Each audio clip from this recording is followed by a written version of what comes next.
Well, for the first time this year, it is week 7, and the first time we have actually some weather concerns for high school football. Welcome, everybody, to high school football here on Madison CW. I'm Jim Caston along with Chris Canty. Tonight we're at Lucier Stadium here on Madison's east side as Madison La Follette hosts Beloit. Chris, we have, first of all, in La Follette, a team that's 5-1. They're tied for second in the league. Maybe a little bit of a surprise. We talked to Mike Harris during the week. You get the feeling that they don't have a lot of stars on the La Follette team, but they've gotten to 5-1 this year. They're doing it as a team. They're having a very good resurgent season. Having a great season so far, and I don't think a lot of people in the Big 8 expected La Follette to be at 5-1. Almost tied up there with some of the greats right now for that conference lead. But Mike Harris, Coach Harris, really believed in this team. They worked extremely hard in the offseason and really came together. Right now, they're being led by their junior quarterback, Jordan Carlson, with a great running back core as well, and Andre Saunders and Khalil Kopis. They're really doing a nice job offensively, and the defense led by Ben Mogaleski also holding opponents down and making sure they're not scoring any points. And I think we were both impressed with Coach Harris in our talk with him this week. He's kind of a no-nonsense guy. You get the feeling he's providing a lot of leadership. It's not his way or the highway, but he's leading a disciplined program. He is, and I think that was a big part of when he came in a few years back. What he wanted to do was bring more discipline to this program. He expects a lot out of these student athletes, and they are giving it to him, and right now that's paying dividends. On the other side is Beloit. They won last week. Been a long time since they won a game. It's a struggle. It has been for a long time for them. But they're trying hard. They're scoring a lot of points. They're a high-flying passing team, and we're both very eager to see their quarterback tonight by the name of Denzel Barnes. Denzel Barnes, folks, watch out. He's a great athlete. Really excited. I know Jim and I are both, after talking to Coach Dupuis this week, Denzel Barnes has a D1 athletic big body for a quarterback. So we're excited to see him play and throw the ball around in their spread offense, and it should be a fun one. Absolutely. So stay with us. Might rain tonight, but we'll keep it dry for you. Good high school football coming up. La Follette and Beloit Memorial here on Madison CW.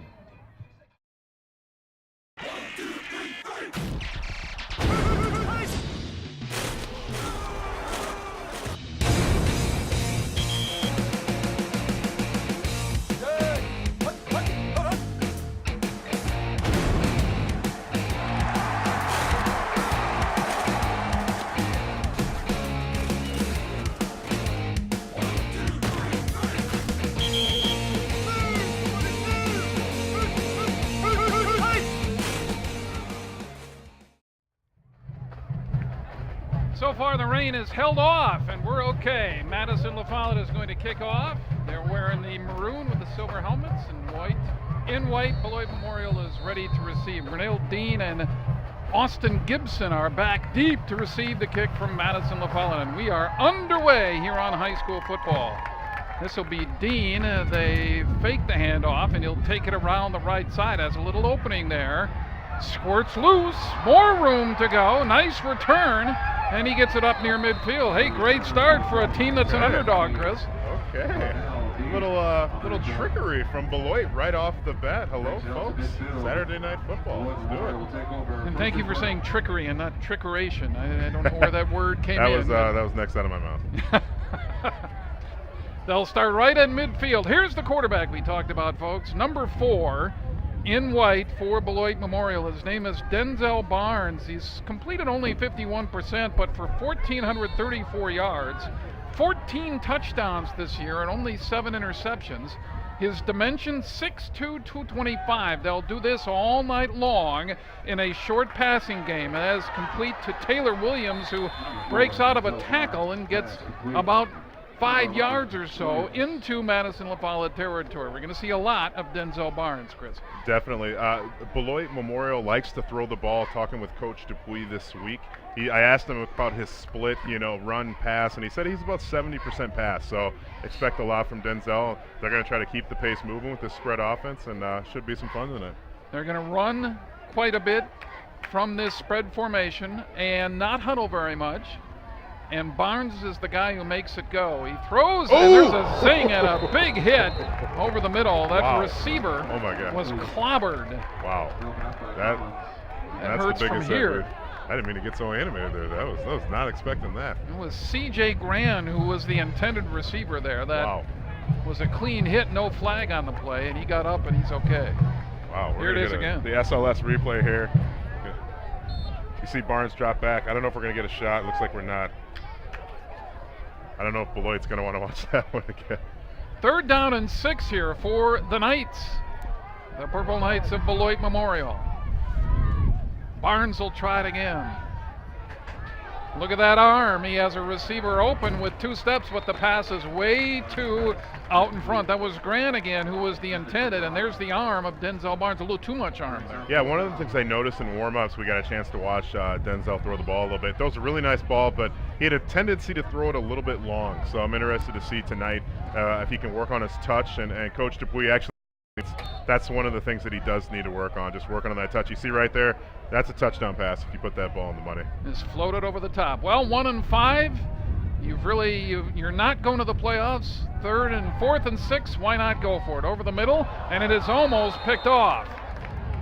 That was intended at the 30-yard line or so for Bernal Dean, and that was almost intercepted by LaFollette.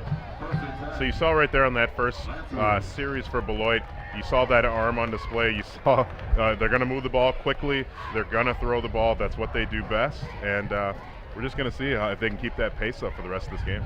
So LaFollette takes over on downs. Their quarterback is Jordan Carlson. And they'll go and spread it out a little bit here. A little pistol look. Their main running back is behind them, Khalil Kopis, who was 2nd in the league in rushing. They'll try to throw it right away, and Carlson's first pass is incomplete.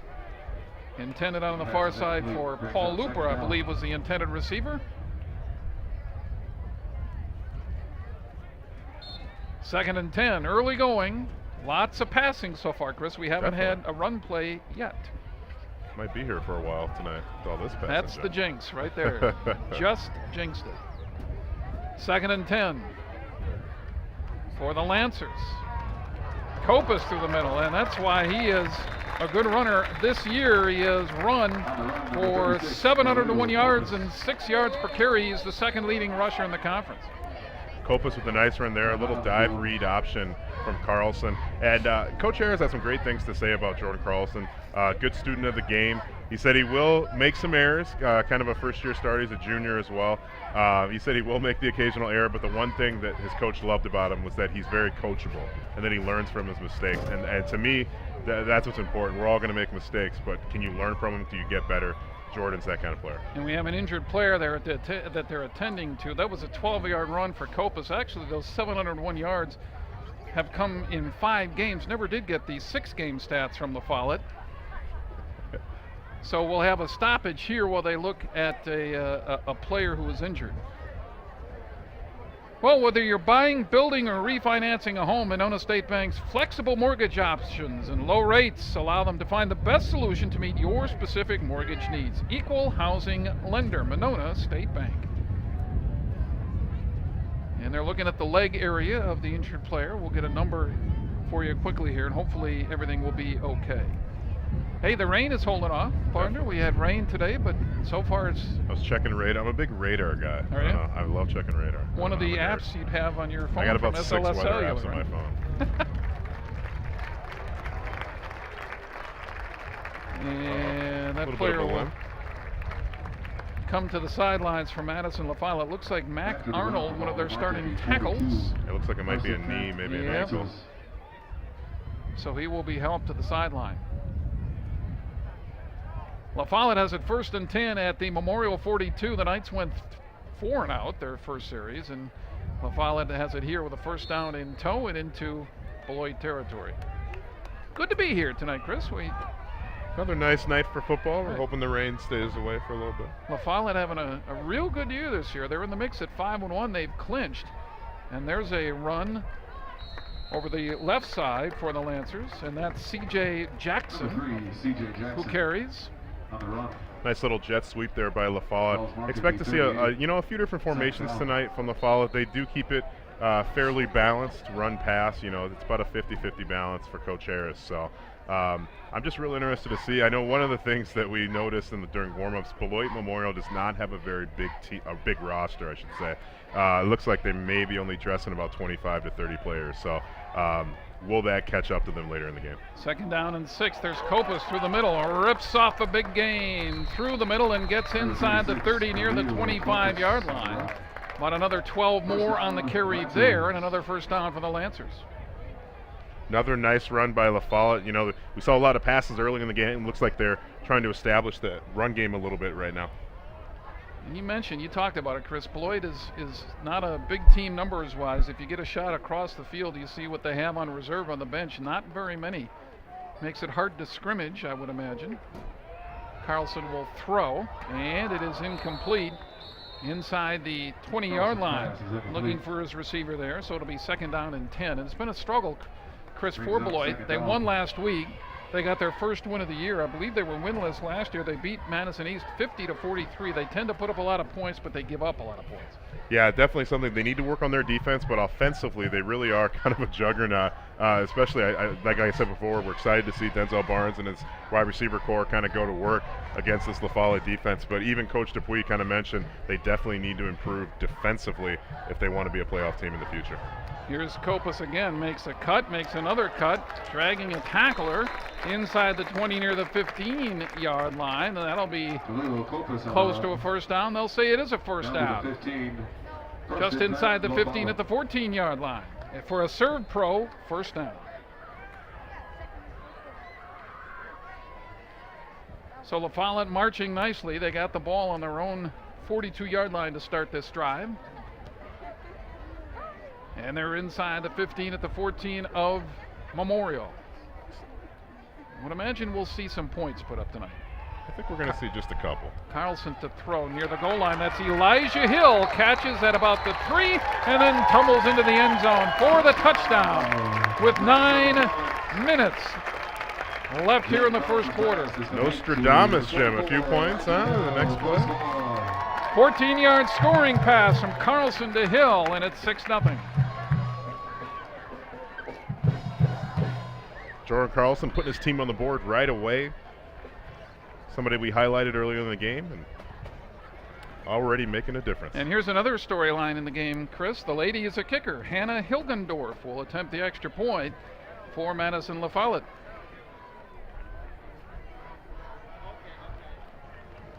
And that kick might have been tipped at the line. That one goes awry. So it's 6-0 La Follette. Or did they say that was good? It was good, I believe. Okay, I stand corrected. I thought that one went wide. Sorry about that for Hannah. 7-0 Madison La Follette. Stop taking points off the board, Jim. Yeah, Come you on. bet. She'll get mad at me. Woman scorned. We'll come back to Lucier Stadium. 7-0 La Follette on Madison CW.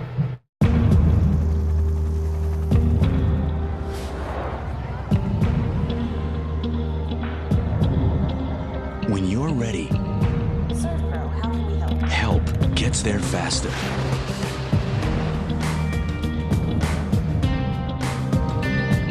The cleanup specialists at ServPro, helping make fire and water damage like it never even happened.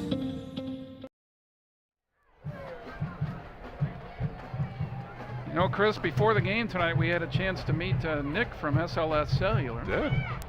Brought his youngster along. He'll be taking our jobs at some point very soon, I would imagine. Caleb did the sound checks. Yep. Apparently our producers have already said I've been replaced.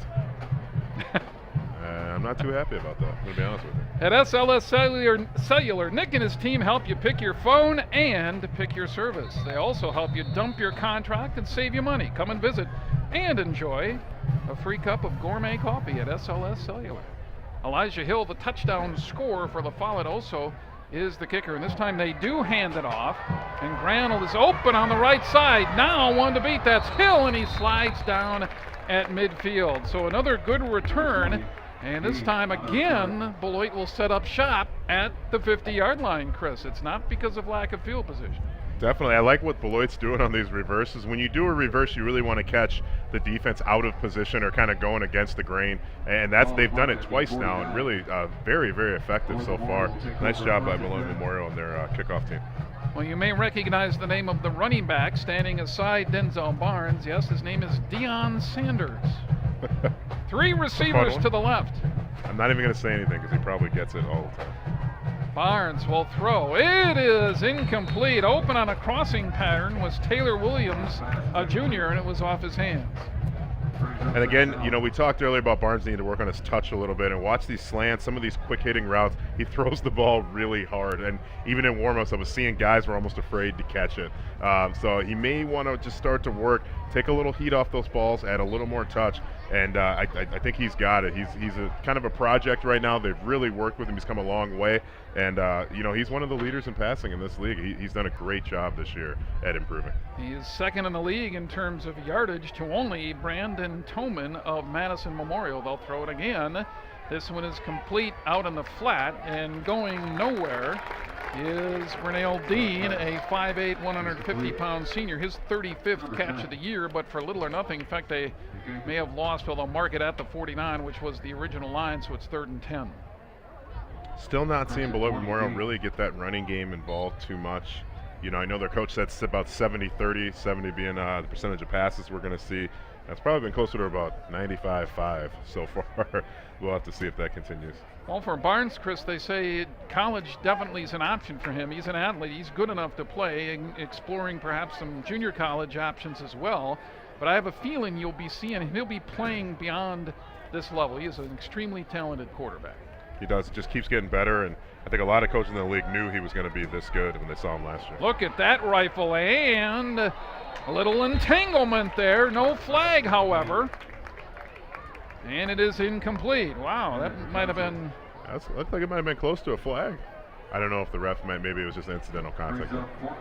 That was Zachary Johnson, a junior, out there trying to make the catch. He has 28 for the year and is their second leading receiver. So here they go, Chris. For the second time, they get to midfield and stall, and they have 4th and 11, and this time it looks like they'll kick it. Barnes, their quarterback, is also their punter. And unless this is the deepest of deep shotgun snaps, I imagine he'll be kicking. Left-footed kicker, and boy, he can kick it too. Wow. That one was high, and he angled it out of bounds. And let's see where they mark it as he walks up. They'll mark it at about the 18-yard line. 18 or about the 19, I guess. 1st and 10 for Madison La Follette, which leads 7-0. And Beloit doesn't have the biggest offensive line. Another reason why you're going to see them passing the ball a lot. It's a little bit easier to try to do some pass protection versus a run block and try to get people off of their position. So just another reason you might see a few more passes tonight versus maybe a typical high school offense. Little over 4 minutes gone in the first quarter. Here's La Follette ripping another big run through the middle and breaking tackles as Copas out to...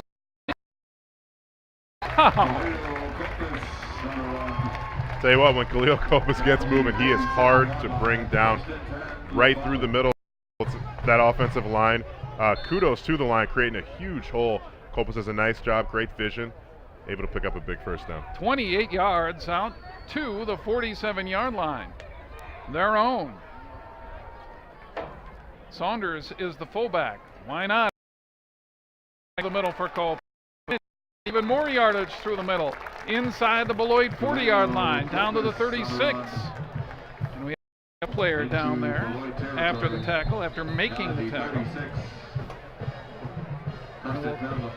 Try to spot what player that is, but Khalil Copas has huge chunks of real estate, Chris, through the middle for Madison La Follette.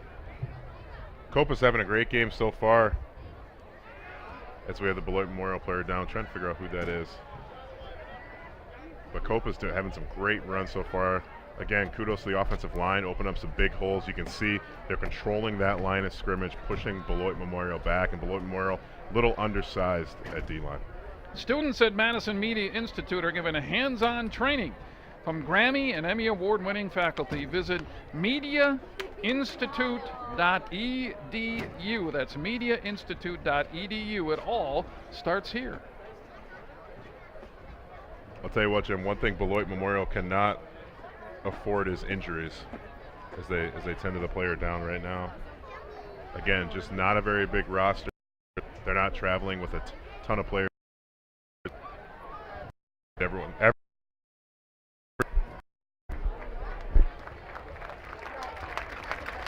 So that injured player has helped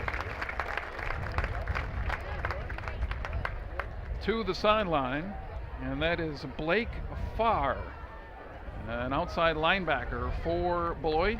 and he is limping pretty significantly. They'll help him to the bench. Well, Chris, it's one of the things we talk about. We've talked about the city schools in Madison and the way they're trying to change the culture for football, and that same battle goes on at Beloit. It's just, I think it's a cultural thing there. They have trouble getting numbers. They have enough students, they just don't have the numbers for football. And to me, when you look at doing a cultural change, and I go back to our game against Mount Horeb, Coach Travis Rohr talked a lot about that. It starts at the youth program. It starts there. It starts 5th, 6th grade. As these kids are coming through the program, they understand the expectations. You can work with them for 4 or 5 years. By the time they get into high school, they're looking forward to playing on Friday nights. They know the expectations, and they just understand what it's going to take to be a member of the program. So it really is a long-term thing. You can't come in 1 or 2 years. It can take 5 or 6 to really change the, your impact on the program. 5 yards there, 2nd and 5, ball on the 31. Carlson behind his intended receiver, and that was Hunter Mickelson, a 6'1", 180-pound senior, their leading receiver. Carlson, they're a little bit behind on that slant. You really want to lead your receiver into that pass route. He was definitely about a yard behind on that one. So it's 3rd down and 5 for the Lancers of Madison La Follette. I'm liking a Copus run here. I'm feeling it. Why not? 1st down and more. That's easy as you please right now, right through the middle of their offensive line. Really, Chris, I don't see any reason to call anything else until they stop that. They're trying to keep the balance up. I agree, Jim. I think this offensive line is doing a real nice job pushing around Beloit Memorial up front a little bit. And I expect to see a lot of Copus. This could be a 200-yard night for him. 13 there through the middle for Khalil Copus, and it's a 1st down at the 17 for La Follette. They already lead 7-0. Well, they'll change it up. Carlson to throw, and almost intercepted on the near side for Memorial. That was their cornerback, Alexander Sage, a senior, almost got a hand on it. The intended receiver was Mickelson, I believe. 2nd down. Well, I'm not a coach, but if I'm gaining 10, 15 yards a crack through the middle, because I'm probably not going to put it up. Doing it? Yeah. I mean, I know you want to change it up and be balanced and all that, but boy, if it's working, keep doing it. That's all. There you go. And there it is. 17 yards to the house for Khalil Copus, and Madison La Follette is up on top, 13-0. You can clearly see again, as Jim mentioned, if something's working, you keep going to it. Copus right up the middle. The offensive line doing a nice job. The Beloit Memorial D-line just can't do anything right now. They're losing ground. You see there, the hole is huge. Quick cut back inside by Copus, and he's off to the races. Nice job. So on again to attempt the extra point for Madison La Follette is Hannah Hilgendorf. And she's one lady you can talk about her legs and not insult her, right? Got a good one. 2 for 2. And that one is up and through the uprights as well. 14-0 La Follette. We're almost halfway through the 1st. You are watching high school football on Madison CW 57. Still weighed down by that old cell phone contract? I can't get rid of it. I've been stuck in it for 2 years. You should have done what I did. I went to SLS Cellular. They also unlocked my phone and gave me 2 separate lines on the same phone. Whoa. So I can have a separate line for home and a separate line for business. You have a business? Or I could have a separate line for my friends and a separate line for the lady. SLS Cellular. Pick your phone, pick your service, dump your contract. And who was that adorable kid? Chris in the commercial. Oh, there, is huh? that Who Caleb? was that? Caleb, star of the SLS Cellular He's commercial. the one with the darker hair there. There you go. He's got the 2 phones, one for See, the ladies. He's in the now- booth right now. Caleb now is referring us to his agent. He'll be demanding more money for the next one. Oh, man. He should be our agent. So, Chris, we're not even halfway, almost halfway through the 1st. La Follette has a great start. Beloit's got to pick up the pace defensively here, Chris. They've had 2 drives that have started at midfield. Beloit's whole thing is to outscore you. They know that they're going to give up points. But their offense, I mean, we can say their defense has to pick it up, but their offense does too. They have to score. And the interesting thing is, Beloit Memorial's had their chances to score some points tonight. They just have to get a little more accurate on some of their passes. Those throws are wide open. So that one does not go well for Beloit, and they have much worse starting field position here in the first quarter. 5:59 remaining in the first. And the Knights will take over at their 20-yard line. So not quite the return as they had before. Right. They can do it. Well, they'll start at the 22, I think, where they mark it here. They can do it. The ball be marked at the 22. First and 10. Beloit. So Barnes will come out. He'll be in the gun, and Sanders will be aside him. They pass it most of the time anyway, and now down 14. I think they're going to run not very often tonight. There's a completion up near the 30-yard line, so they chunk out about 8 there. That's one of their better plays of the game thus far. 82, Zach Johnson. Zach Johnson, the receiver. And they do this, what would you call this, Chris? Not a Cadillac pace, it's a... They're more kind like of slowing it down a little bit. This might be kind of we'll go with like a Ford Fusion. Model maybe. T pace. Not that slow. A no huddle can be very fast or, conventional time, but they just don't huddle. They get the play from the sideline. Barnes airs it out again. He's got a receiver there. It is complete. This time he dropped it in very nicely, and Gibson was right there with the completion all the way inside the 25 of La Follette to the 24. You can see right there when Barnes is good, he's really good. He throws a really nice football. Great reception there by Austin Gibson. Nice little run after the catch. La Follette, the defensive backfield right there, though. 46 yards on the completion, and here's Beloit approaching 5 minutes now inside La Follette territory. Barnes sprints out, will throw it, and complete again on the far side up near the 15-yard line. That's Taylor Williams with the reception this time. Beloit Memorial going with the little sprint out right there. Nice play, picking up nice chunk of yards, about 8 yards on the play. And I'll tell you what, Chris, I'd like to get your view on this too. As much as we hear about the read option, Denzel Barnes is an excellent thrower. Doesn't really run that much from this position. He's not a really big running threat. He's run 62 times, but only for 154 yards, about 2.5 per carry. You have to realize, though, even though if you run read option, you still have to have a pretty solid old line that's going to open up some holes for you. Here is Sanders through the middle, and he's down at about the 5-yard line. 13 through the middle for Beloit there. Now they're knocking on the door. And that's not to knock Beloit Memorial's offensive line. But I know it's an area that they know that they need to continue to improve upon. So I think that might be one of the reasons that you're not seeing Denzel run the zone read quite as much and actually keep the ball. So at the 5, they'll run it here. First and goal for the Knights. Low snap. Barnes has to fall on it, and he does before there was disaster. And it's back outside the 10. And so it's second and goal, but much further to goal now. They'll mark it at about the 12. Almost a turnover there for Memorial. Barnes did a nice job there, just jumping on the ball, nothing fancy. Just make sure you keep possession. So they'll take their time. They'll look for the play from head coach John Dupuis and his offensive coaching staff at Memorial.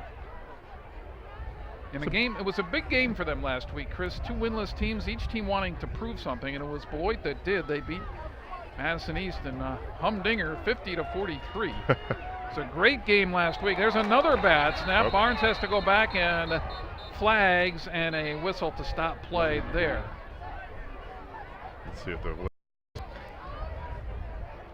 So a couple missed snaps here. Barnes going to need to get with the center and figure out what's going on. That goes on the offense, so they'll move it back to the 18. Tell you what, Chris, East and Beloit played to 50-43 last week. There was a game last week in the state of Wisconsin. It was 82-80 I heard about that. in regulation. There was no overtime in that game. I don't even know how you score that many points. That's 166 points. Who was it? Oconomowoc, and I can't remember. who it was. I did hear the In the schools. I Milwaukee can't remember area, either yeah. offhand, but that's just incredible. I don't know how you score that many points. So it's second down. They're going to move it back to the 17 is where they put it down. Second and goal from there. Barnes. Pressure comes. He can move a little bit. He can sling it too, and he had a man open flag at about the 5-yard line. That was Gibson who had a chance to get it but couldn't. Austin Gibson, the sophomore. Let's see the flag at the 5. And I'm wondering if that might be a defensive holding. Yeah. Wow. Well, there you go. There's your Nostradamus there. There's your eagle eye. The way they threw it right in the center of the defense. How do you know about defensive backfield play? No, a little bit. So that'll go on the defense. And move See it up Barnes 5. Drop back. Good pressure by La Follette's defensive line. Put a little heat on Barnes. You can see the flag get thrown right there. So it's a defensive hold, and they'll set it down at about the 8th or so. Let's see. 2:56 left in the first. And I'll tell you what, if Barnes can get his timing down with these receivers, this game could very easily be 14-14. That's about all they're missing right now. Second and The goal. talent from the is 8. there. Oh, and there's a good defensive play on the completion to Dean. And that was a good play by the defense for La Follette. That looked like Josh Phillips, defensive back. So that ball back outside the 15 at the 16, 3rd and goal. And that's a tough call there. I think La Follette's defense is just a little too good to get beat on a play like that. I know Beloit Memorial has a lot of confidence in their wide receiver core and their quarterback, but you know, throwing a pass 2-3 yards behind the line of scrimmage, I don't think it's going to work too well against this defense. So probably 2 plays to get this yardage here. Barnes flicks off that tackle and lasers it to the corner, and it is complete for a touchdown. Wow, what a throw by Barnes to Johnson for the Beloit score. Great job there by Barnes. In the pocket, taking a little bit of pressure from La Follette, just fires that ball right to the back of the end zone. Great pitch and catch. I mean, they need that sound effect for that throw. Zing, zing. We told you, folks, when he's on, he's on. He's got a heck of an arm. Wow. They might be going for 2. Yep, so it's 14-6, and this might give you an indication of their confidence in their kicking game. They'll go for 2. Barnes will line up in an empty backfield. 3 receivers to the left, 2 to the right. Offensive linemen all by themselves. Barnes to throw. Another laser beam in the end zone. Flag there. Gibson the intended. 2 flags come. And apparently somebody interfered with his opportunity to catch it. That might be another, I don't know if they're going to call the hold or a pass interference. There was definitely some contact. Well, now they're going to mark it. If it's on the defense, they'll move it up half the distance to the 1. They'll go for 2 again. And at 225, Chris, or 230 for Barnes, he's listed as 225. This would be a good place for a quarterback run here.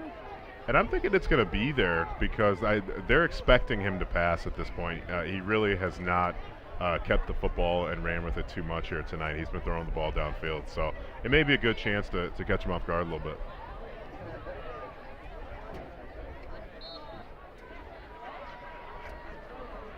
So they'll try it again, this time from the 1.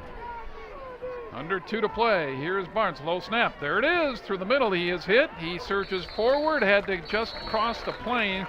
The officials run in and wave it off. Well, so much for our play calling ability. That's why we're up here and not down there. So it'll go as a 6-point score for Beloit, but that's all. And in the waning moments of the first quarter, we'll take a break. It's La Follette 14 and Beloit Memorial 6 on Madison CW. There's a movement among us, where lecture halls become a place of beauty and classrooms become space for collaboration. When books are left behind and learning becomes socially engaging, real people, real projects, real life. Experience design for the workforce of today, delivering the leaders of tomorrow where your name has a place. This is not the future, this is EDUX, educational user experience for your career. globeuniversity.edu. Jim and Chris back at Lucier Stadium in Madison. Chris, so far, as expected from Austin Barnes, we anticipated a lot, and he has not disappointed. Did you say Austin Barnes? I mean Denzel. Denzel Barnes. I don't know where the Austin came from. Yeah. Austin. Servpro Madison needed and done fast. Call 221-1818 for all of your fire and water emergency restoration needs at Servpro of Madison. Groovy, baby. See, uh-oh. Oh.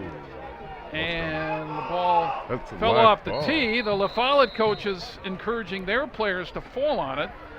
And they put the ball down. Will La Follette get it there inside Beloit territory? I believe they will, Chris. That was a live ball. It looked like an onside kick. Or an attempt at an onside. That looked intentional. Let's see if they call it here. Official timeout, I believe. We'd like to be able to get, it will be La Follette's ball. That kick, if it was intentional, did not go the 10 yards. I guess we won't get a look at that again, but that was kind of odd. But La Follette will take it inside the 45-yard I line. haven't seen that one too much. Follette spreading it out a little bit here. Lancers' lead has been cut to 8. Here's the same thing. Here's Copas pushing his own blocker out of the way and into a before he got inside the 20 down near the 15-yard line. La Follette showing you the double twin set there. Running a little bit out of the pistol spread formation. Still able to really down with the run game. Copas doing an excellent job tonight. Just racking up yards. 29 yards for Copas there. And La Follette, with under 2 to play, has it at the 15-yard line of Beloit. Is there a flag, Jim? Yeah. Don't see one. Oh, there is down at the end. I beg your pardon, Chris. There you go. I was looking the wrong direction. They are discussing a flag thrown at about the 8, about 7 yards downfield toward the goal line from the end of the play. And that might indicate some sort of face mask or a late hit. Let's see. They're still talking about it.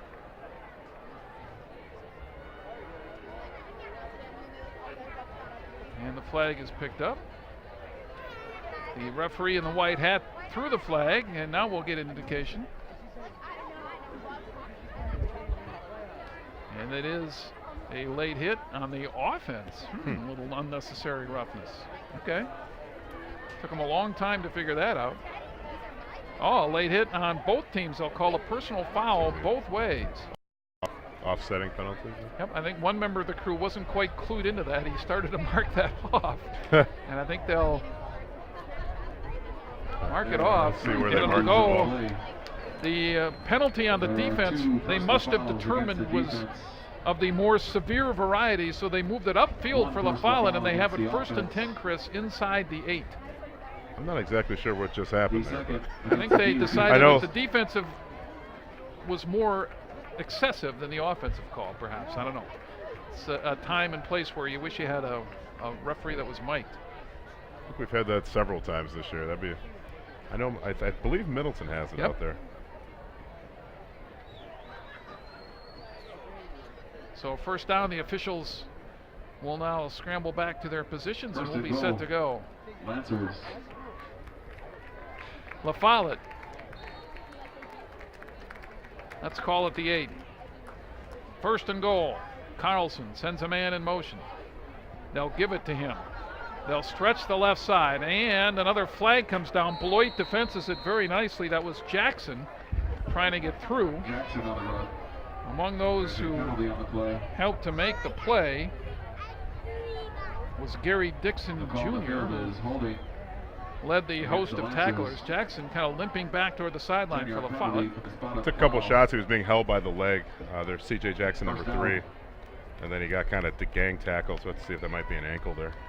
This penalty will go on the offense on La Follette, so some of that yardage they got on the previous penalty goes the other way. And they move it back outside the 20 at the 21. So 1st and goal from there. Copas breaking tackles. Moving behind his own blockers. Chris, they can't get out of the way fast enough for him. He's being They might slowed just up want to by go his own with a blockers. single back set. 2nd down. Get out of his way. Block folks. and get out. Yeah, that's right. Moved it to the 10. can see him hitting his pads. He might be yelling at the guys right now. Gain of about 11 there, so they have a second down now and goal. Just inside the 10-yard line. Nose of the ball over the 10. I think what's happening is the plays are developing so quickly. He's able to hit the hole so fast. And into the end zone for La Follette, virtually untouched, is the fullback, Austin Sanders. And it is another La Follette touchdown. I'm not sure anybody on the defense knew he had the ball. Got the SLS Cellular replay here. You can see a little fullback dive. Get your big man some love. Saunders doing a nice job. And Coach Harris had a lot of great things to say about both his fantastic running backs here, Kopis and Saunders. They kind of work well as a team. And Saunders really understands his role. He's a great blocker, plays more of a fullback. But they do try to get him the ball in some touchdown situations here occasionally. And give him a few carries a game. Yeah, keep him happy. Hilgendorf with her third extra point attempt, and the third one that's good. So we're approaching the end of the first quarter, and La Follette has scored again. They lead it by a score of 21-6. We'll come back here on Madison CW.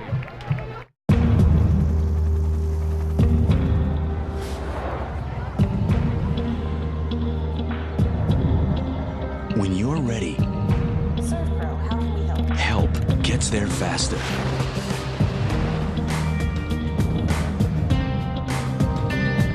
The cleanup specialists at ServPro, helping make fire and water damage like it never even happened.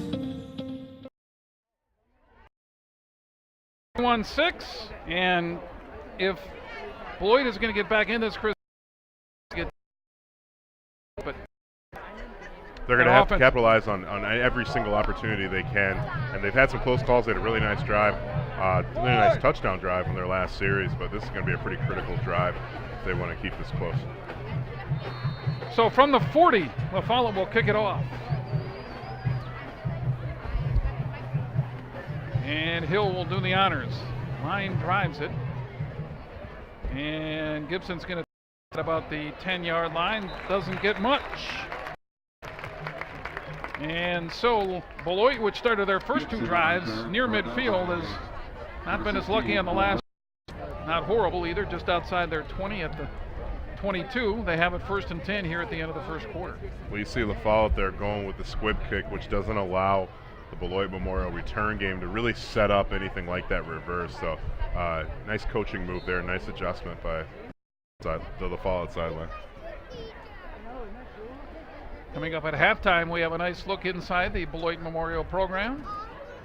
Emmy Fink, as usual, will be with you at halftime, and she does a great job, as always. Jackson in motion. They'll flare it out to him, and he is drilled immediately, and that goes for virtually nothing. Again, they're trying to work that flat, and they're going backwards. I don't know why they're trying to run this play. It's just not having much success. I just believe La Follette defensively is just too strong. I believe that was number 16, Ben Mogileski, the back-to-back strength and conditioning champion for La Follette. Not a guy you're going to want to test. And look how he smelled out that play and got there in a big hurry. So that's the end of the first quarter. We'll take our quarter break. 2nd down and long for Beloit when we return. 21-6 after a quarter. That's the end of quarter one. We'll be back at Lucier Stadium. Your score, Madison La Follette 21, Beloit Memorial 6. Incredible things are afoot in Flavor Nation. The sandwich savants at Herbert & Gerbert have unveiled a new collection of signature sandwiches. Pompeii, Spartan, Eruptor, Titan, Quattro. Each deliciously unique, each an icon of edibility. Sandwich lovers, welcome to Flavor Nation. Order your signature sandwich today from the Guardians of Goodness at Herbert & Gerbert Sandwich Shop. I came back to save the city. I failed. You won't fail this city. But what doesn't kill me only makes me sharper. I think I'm gonna pray for you. Hood copycats. They don't have your restraints.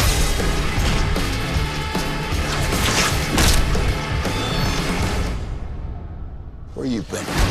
Arrow, season premiere this Wednesday at 8/7 Central on the CW. And we have the second quarter underway. Barnes' pass is incomplete, so it'll be 3rd down and 18 coming up here for the Knights.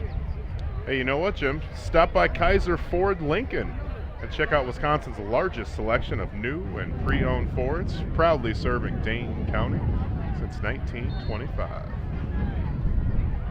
Read that with style. That's right. A little swagger to it. Yeah, that's right.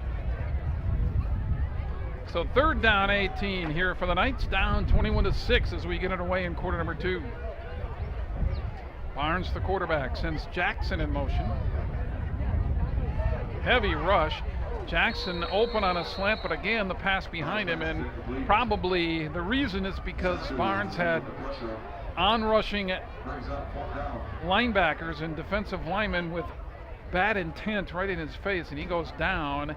And he gets up very slowly, but he's going to stay in, it looks like. They check on him. I'll tell you what, that's the last guy they want to see go down for any long period of time is Denzel Barnes. He's the franchise. He'll stay in as the punter. You can see there on that play, he was just under immense pressure. That Beloit Memorial offensive line has got to do a better job to protect him, to give him at least 3 to 4 seconds to get that ball out. Flag there, and that's a possible penalty on the offense. Let's see. It is. No, it's a offside on the offense, which was what was signaled there by the man in the white hat standing behind the offense there in the end zone. Back, they move it. It's a dangerous area here.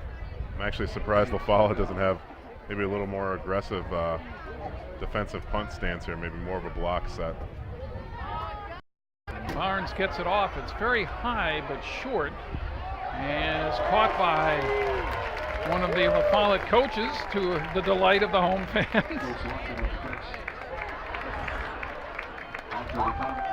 Nice form there by the coach. And they'll mark it, Chris, at what, about the 32, 33 yard line. Yeah, that was. Maybe I didn't have the best angle, but I thought it was going to be back a little farther than that. It's only about a 25-yard punt, and they mark at the 32-yard line here to start for LaFollette. We're going to see if Beloit Memorial can cope with Copus. Hey-o! Jim, come on, can I get a smile or something? Call Jay Leno. He's got a guest for Monday night.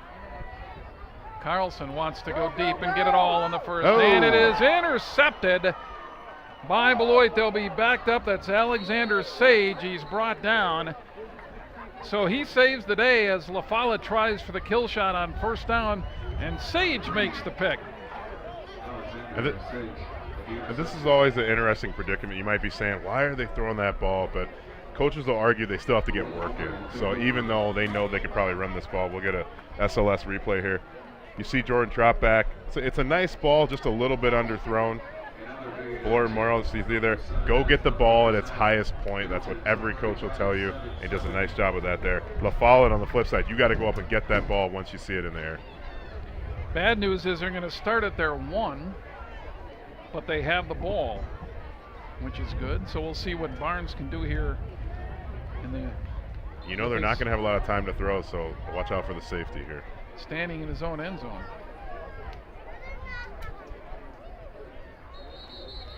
Wanted to throw. Flags all over the place. Not sure, Chris, if they handed off once or twice maybe tonight? Not too much. They have not, definitely have not done too much running for Beloit Memorial. Well, for the year, Beloit Memorial is last in the conference in rushing. When you have a quarterback like Barnes, you're not. From the back of his own end zone, he uncranks it way long. And he goes down hard again, have to be helped up by his teammates. And I don't he might be thinking about retiring after this game at this point.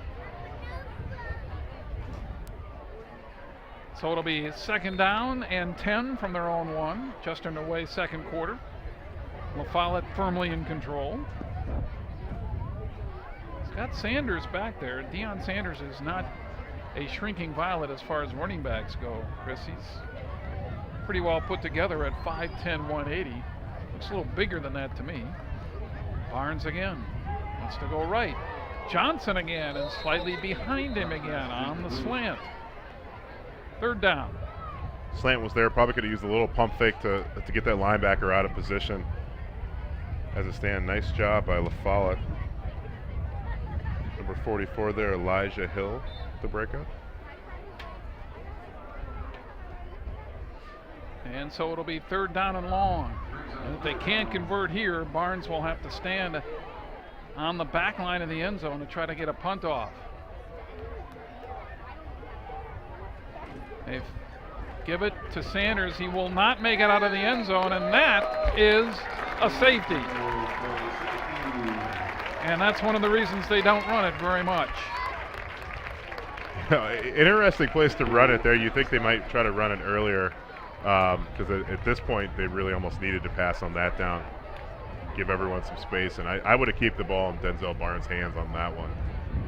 Tough break for Beloit Memorial, and again, nice job by this LaFollette defensive line, really doing a great job. So LaFollette tacks on 2 more. It's 23-6, and now Beloit has the option to kick off or to punt, and they will give it right back to Madison LaFollette, which will, theoretically anyway, get it in very good field position. Looks like they'll kick it off from the 20-yard line. Justin Swan O'Neill, I believe, is the one who will kick it. So that was tough. The good news is you get a turnover on a good play by the defensive back Sage, but the bad news is you're back at your 1 and take a safety. And again, another big drive here for LaFollette. I think they're trying to sneak in a few passes here because they know that they're probably not going to be passing the ball too much by the time it gets to the second half. And they'll have good field position. Was that Kopus who ended up taking that? Couldn't get a good look at the number there, Jim. Hard to see those numbers.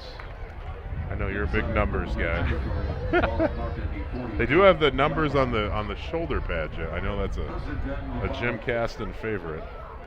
That was Jermaine Coleman, actually, who got that return from Madison LaFollette. So they have it at the 48 of Beloit, up 23-6.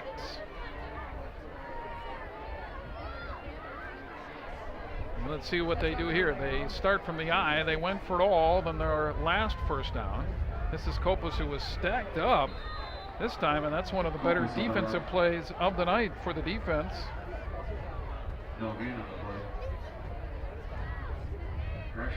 Beloit Memorial there did a nice job. Read that quite nicely. The whole defensive line was right there. Stayed in their gaps and was able to stop the play. Second down and 9. The ball will be at the 47. Nicholson, their leading receiver, is in the slot to the left. Offset eye, defense jumps. And if everybody in the offense was still, that'll be a penalty on the defense. And it looks like it will be.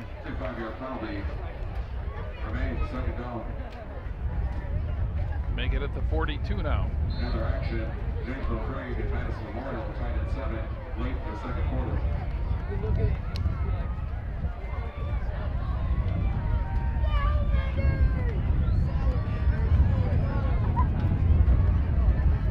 So they run it again, and for minimal yardage this time. Very little there, so it's going to be third down now and 4 for the Lancers. Well, you know what, Jim? Monona State Bank offers competitive rates and experienced, trusted mortgage advisors. Make the entire mortgage process straightforward and hassle-free. And they are an equal housing lender. Monona State Bank. Sounds like a good deal. Yeah. So they have third down and 4 yards to go for the Servpro first down. And this might be 4-down territory for LaFollette, one would think. Kopus on the pitch this time. He's got it and crosses the 35 down near the 31. So he gains about 9 yards there, and it's first down for LaFollette. Is it raining? Chris, I'm starting to feel some raindrops coming into our booth. Either somebody's throwing water bottles at us or it's raining. Rain is supposed to go down, not sideways. Kopus, a nice job on that toss, picking up the first down. You can see the fans are getting out the ponchos. Yep. Ball at the 32. We expected rain. Here's a pass complete and for good yardage. That again is C.J. Jackson on the catch, and he gets it inside the 20 at the 18-yard line. So 14 more on the completion. 1st and 10, La Follette. Followed again, moving the ball quite here. Nice play. Quick pass to the flat. So it's 1st down, and the quarterback Carlson comes up. Go from the pistol. Kopus over right tackle, through the middle, big hole there, and another score for La Follette. 18 yards on the run by Khalil Kopus, and La Follette scores again. Kopus making an early play for that Kaiser forward player of the game, having a fantastic game so far. Again, they're not doing anything fancy, kind of keeping the ball inside, and Kopus just done a real nice job following his blockers. The offensive line doing a nice job opening up some holes against that Beloit Memorial defensive front. The rain might score to mush here. It just says Kopus, Kopus, Kopus, Kopus. That is touchdown run number 2 for him tonight. His previous was 17. Saunders has one. Hill caught a touchdown pass. And this kick by Helgendorf is no good. So it'll remain 29-6 for La Follette. A little under 9 minutes left, 8:54. Let's take a break. You're watching high school football on Madison CW.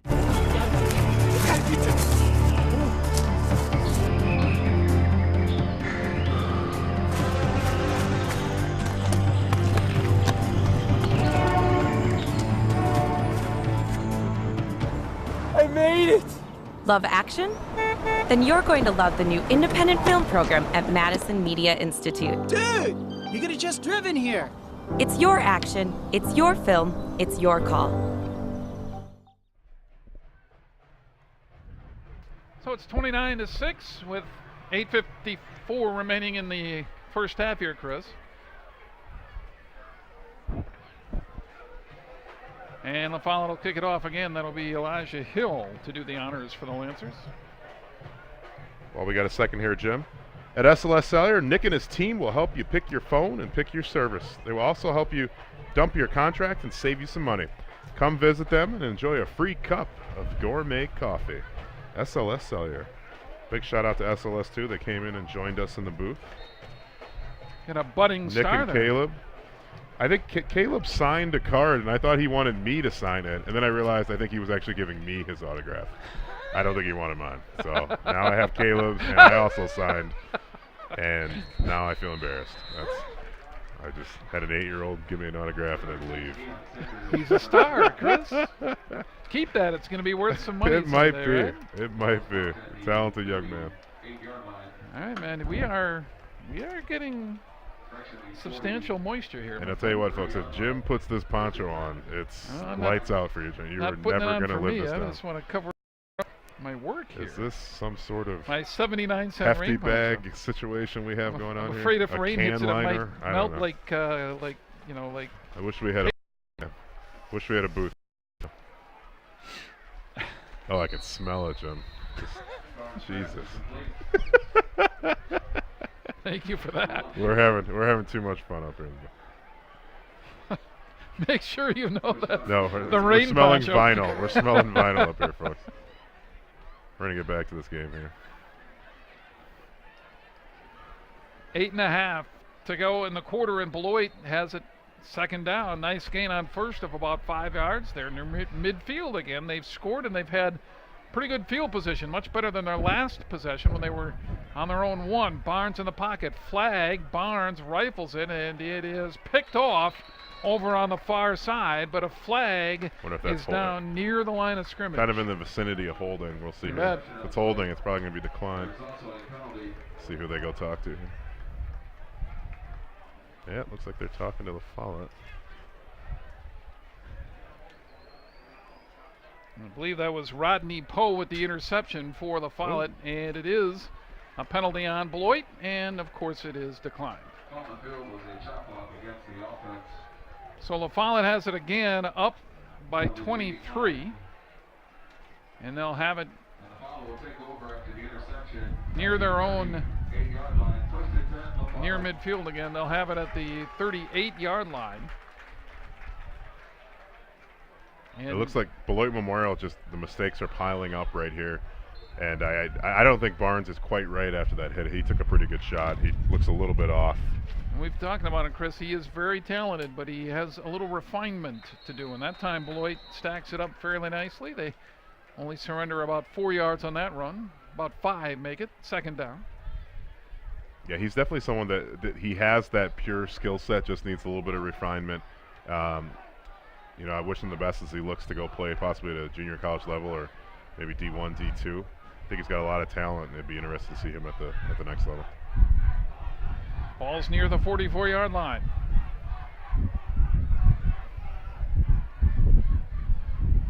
For the Lancers from O'Fallon, looking to go 6-1 and be no better, no worse, should say, than tied for second in the Big 8. There's a big run on second down. And that one goes inside the 40-yard line for the Follett. That was Larry Haynes, a backup running back, a senior, who gets the carry all the way inside the 40 to the 39. It can't just be Copas all day. You gotta spread the wealth, Coach Harris. You gotta spread the wealth. 17 on the run. First down, Lancers. Never liked playing football in the rain. I don't know why. A lot of guys love it. I never liked it. Never liked it. You didn't like practicing? You didn't like praying in the rain? Oh! There's a ball loose. Still loose, and it's and the official slide in there too. And the Knights take over and recover that fumble. That was recovered by one of their defensive backs. It was Gary Dixon Jr. who recovers the fumble for Beloit. By the way, Jim, I loved practice when I was in high school. Did you catch that little bit of sarcasm? Except when he had to put the pads on, right? I don't know what Coach Minard over there at Edgewood is talking about. Never once asked an Oppian pass. From their 37, Beloit takes advantage of the turnover. So each team has turned it over here in the first half. And Beloit looking to get back into it. This one not done yet, folks. At 29-6, Beloit can put up points in a hurry. And there's a completion to Jackson over the middle, who has room to run. And then a play-saving tackle by the safety Marcus Collins for the Follett. Jackson had room to go, and Collins closed quickly. Been pretty impressed tonight with this La Follette defense. A lot of great athletes, really quick to the ball. As soon as Beloit Memorial makes a catch, they are right there. Nice to see, and they've made some very, very nice plays, some tough, hard-nosed plays tonight. First down at their own 48 for the Knights.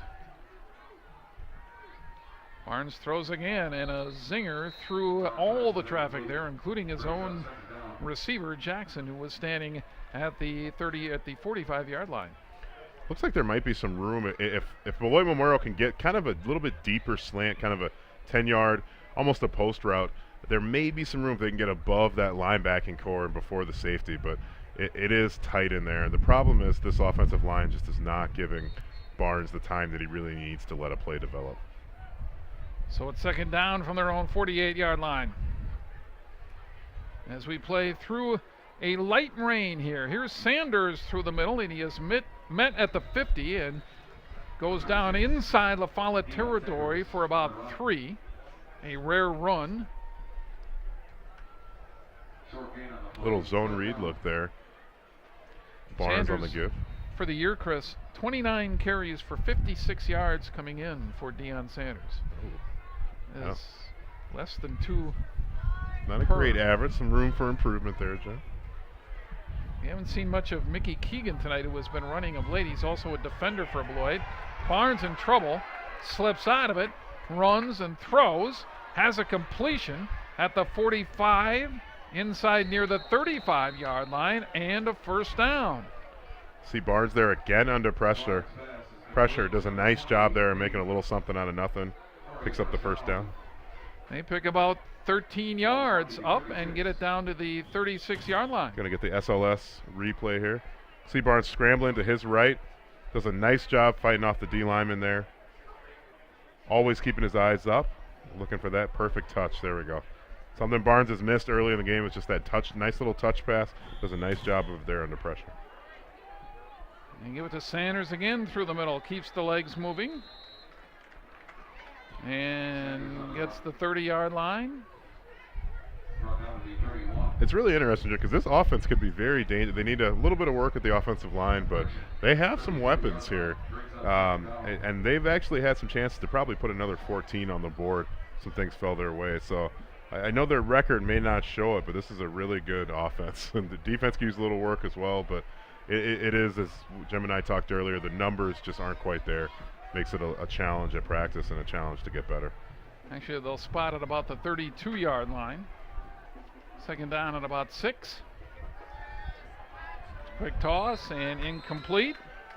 Play is whistled dead. They thought for a second it was a loose ball. Bernal Dean couldn't handle it. Third down.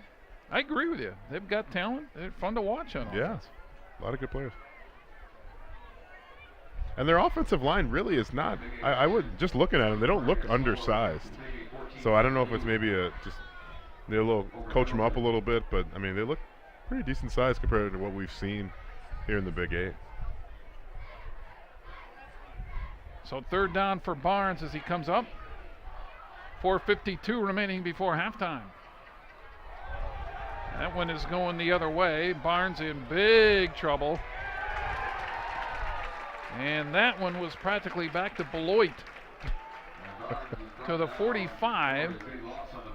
They lose about 23 yards. And if you're going to go back in there and get that, you got to get rid of the ball right away. He had to see that he was not going to really do anything with that ball once he recovered it. Nice job to make the recovery. But you got to pick it up, look around, and throw that ball away right away. Well, they have it all the way back at their 45-yard line. Second or about 23 here, not 24, second, 25, sorry. Something like that. Fourth, looks like. So they'll punt it. And Barnes will angle. And nobody there for La Follette. They'll let it hit at around the 20-yard line out of bounds. So Follette has a chance for a drive here with 4:02 remaining. It looks like we got a flag as well.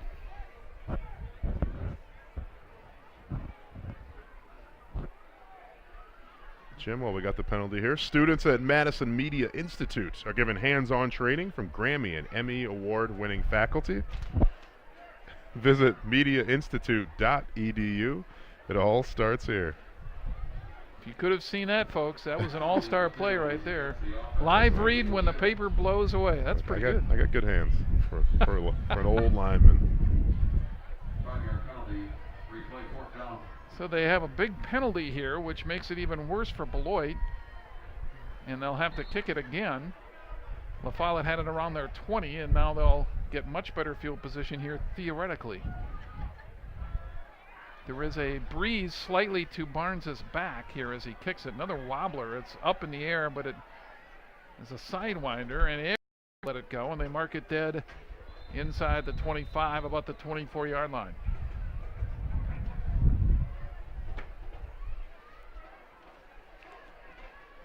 That was almost a fire call, Jim. Everyone get back. 3:51 the time remaining here in the half. And La Follette with the commanding 23-point lead has it at their own. They mark, I guess, now they mark it back at the 23. And Jim, First and 10. Jim, I know you're always looking to add a car to your massive car collection. So stop by Kaiser Ford Lincoln. We get Kaiser's internet verified prices every single day. Proudly serving Dane County since 1925. Yes, Jay Leno and I speak frequently about our car collections. That's what I hear. And a timeout called here by the offense. La Follette not quite right.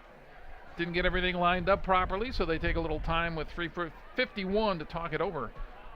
And things are good for the maroon and silver as they are up by 23. But why not get it right? Well, at halftime, as we said, a look inside the Beloit Memorial Program. Emmy Fink, another great job. We want to say good luck to her. She is coming off the market here pretty soon. Getting married soon. Yes, good luck to her and her husband-to-be. We wish them all the best.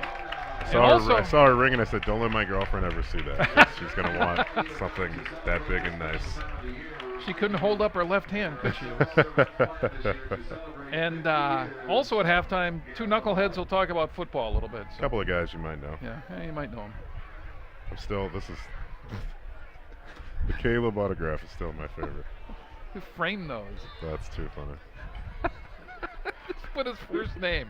Did he put his last name? No, just Caleb. It's like Madonna, Yes. superstar. Not Like only LeBron. is he a superstar, he's going for with the one name now, huh? Oh, that's hilarious. A run up over the 30-yard line to the 31 for La Follette. It looks like the weather is not the best right now, but so far no lightning. So I'd say the game crowd will about play on. half and half, Chris. The ones who don't have an umbrella or a didn't come prepared. Yeah, I think you gotta check the weather report for this one. It was looking kind of rough all week. Yep. There's a run through the middle. Big yardage again for La Follette. That'll be up over the 50-yard line into Beloit territory. A flag late, however. And on the run was Adam Ackert. Follett there doing a nice job. Let's see what Nice this one is. Little fake toss dive play. That flag 3 yards behind the end of the play, so it was a long run of about 22 yards, but they'll take it back. However, it's at the end of the play, and they mark it from the spot, so they still down out of it. And they mark it at the 38. They actually pick up 8 yards, although it was much more than that originally. I'll tell you what, sometimes the way they call penalties here, I'm still learning some of the nuances of high school football. And the penalties and the way that they're called are always a little interesting to me. They give it through the middle again, bumping and banging, and the defense clamping down pretty nicely.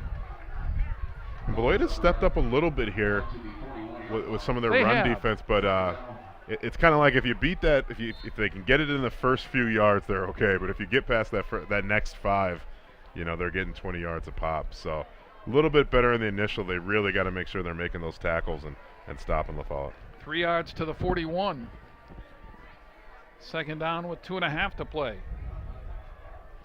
La Follette with a chance to put in some of their backup personnel here. Kopus is again the running back, and here he is. Takes the pitch. One tackler has an angle and manages to push him out of bounds, or that would have been Katie Bar the door again. C.J. Grant had an angle and pushed him out of bounds at the 31. I thought Kopus was going to be on the sidelines, helmet off, baseball cap on. Thought his day might be over here. So they're inside Beloit territory at the 31-yard line. Carlson has guided the offense very well. Jordan Carlson, the junior for La Follette. He is letting those big offensive linemen of the backs do most of it, but I think he's happy with that. It's good O-line game right here. A lot of running, knocking them back. Kopus for 5, nearly 6 to the 25-yard line, approaching 2 minutes. Ahead to the 25. Big play here, big drive here, I should say, for La Follette. About 2 minutes, clock's running. I'm sure they want to put another 7 on the board right before the half. What do you want to talk about at halftime? A little high school football, Badgers maybe? Yeah, a little talk about the Packers. Badgers. Yeah. Not able to get into La Follette this week. So you're stuck with us, folks. Carlson. Quick throw over the middle. Hill is there. Dodges a tackler. Dodges an official and gets into the end zone.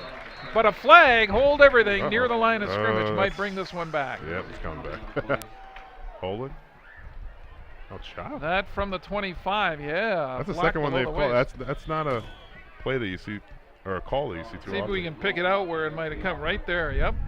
At the line of scrimmage. That was a perfect play call there by La Follette. So they'll move it back. Did you happen to watch any, as we play on a Friday night here, this was last night, any of the Texas game with Iowa State? I did not see it live, but I saw the highlights and I saw the play that everyone was talking about. Cheapest shot ever. That kid should be kicked out of college football. And yeah, I'm not kidding. there was a couple plays in that game that were questionable, to say the least. A receiver way away from the play. At the end of the play, I think even after the play was over, he went down and went right at another guy's knees and knocked him down. Fortunately, that player for Iowa State was not hurt.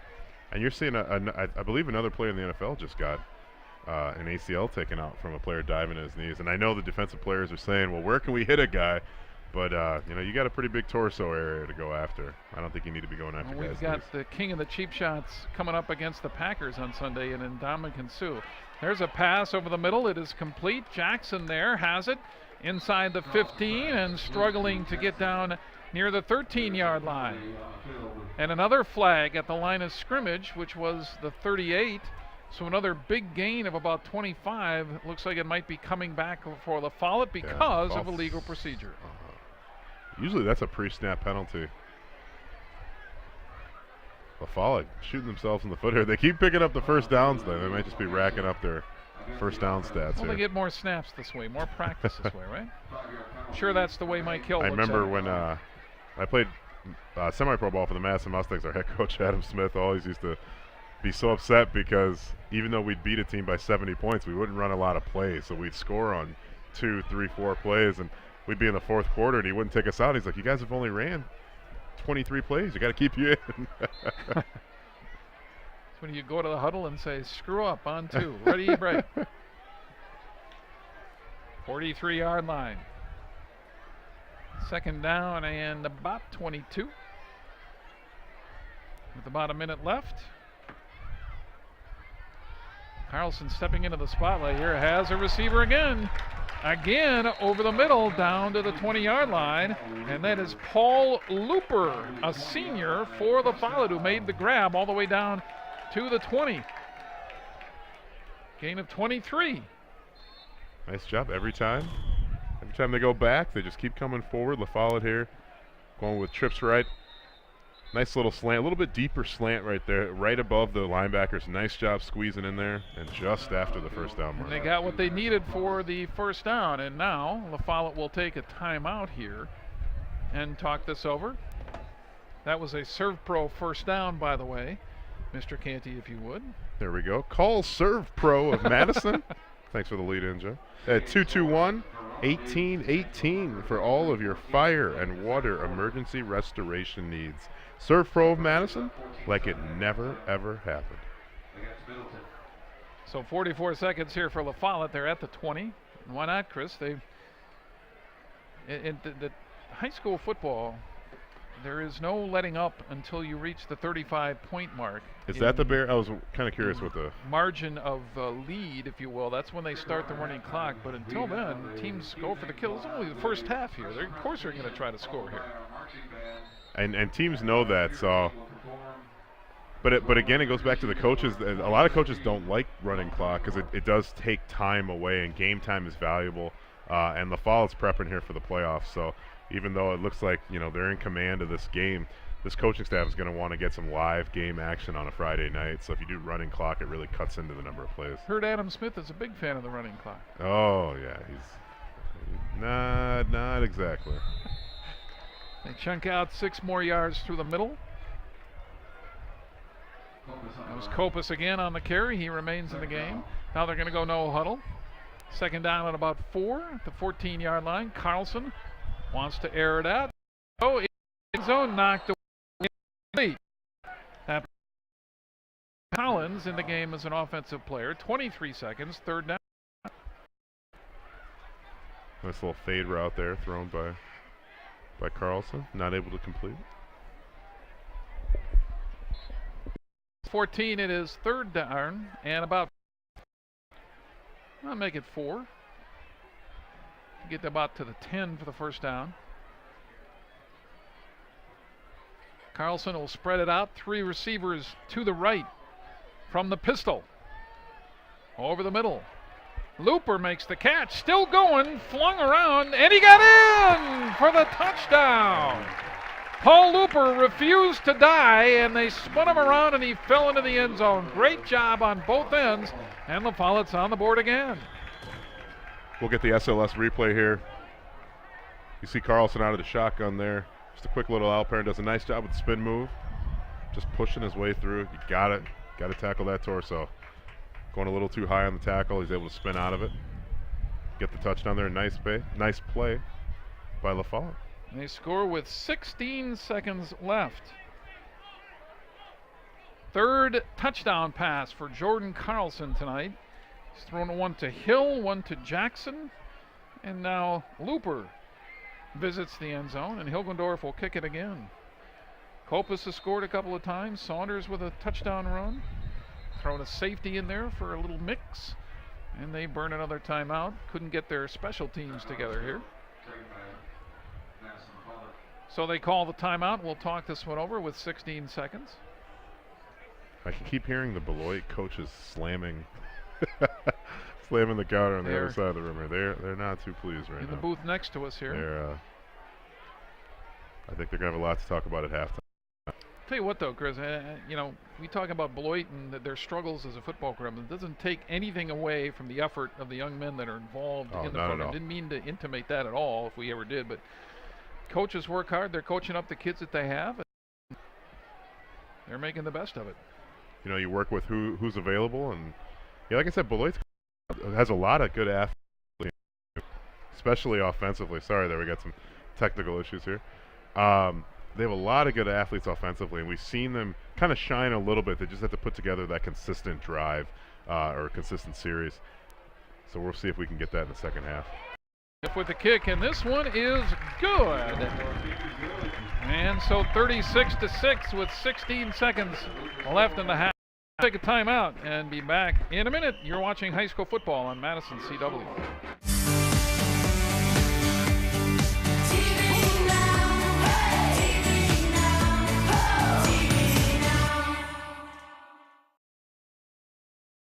On the next Cleveland show, Terry and Cleveland are mistaken for strippers. Good thing I'm wearing my breakaway pants. But will Terry's new career leave Cleveland in the cold? One woman was particularly repulsed by your stretch marks. I have a child. Next Cleveland show.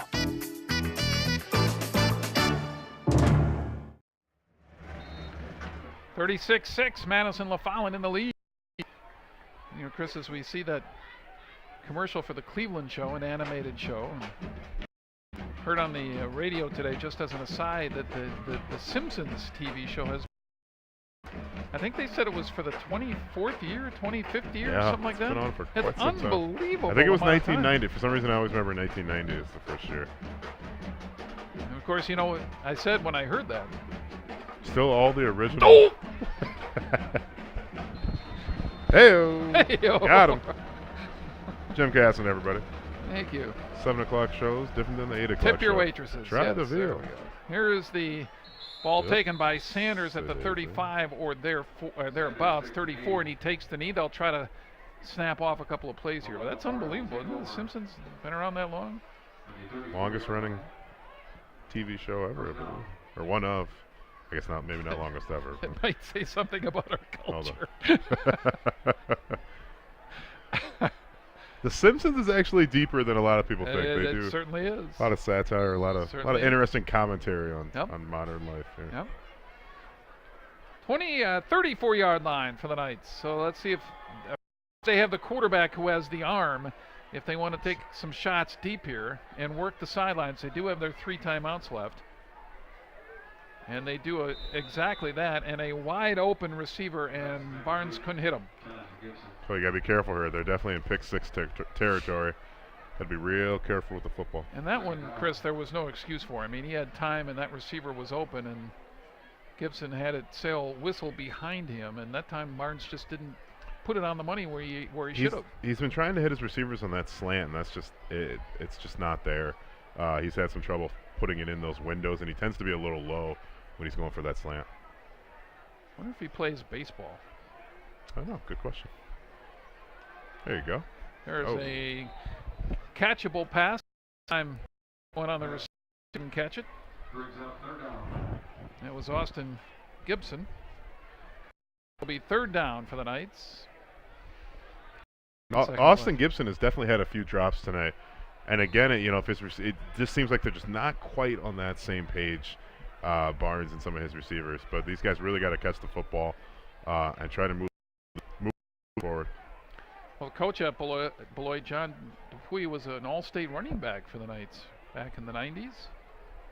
Yeah, late 90s, I believe. Yeah. He's a young coach, up and coming, trying to pull this program together. 3rd down, 7 seconds, time for a couple of plays. Barnes Inside the white line, can't do it. Flag comes 2 as he loses about 5 yards. Flag there late at the end of the play.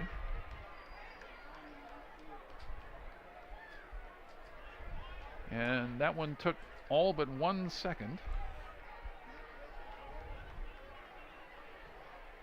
So we'll have time for Beloit to run one more. I'd like to see him throw it as far as he can and have all the receivers go down and throw it as far as you can. And all go there with Denzel. And let him show off that arm a little bit.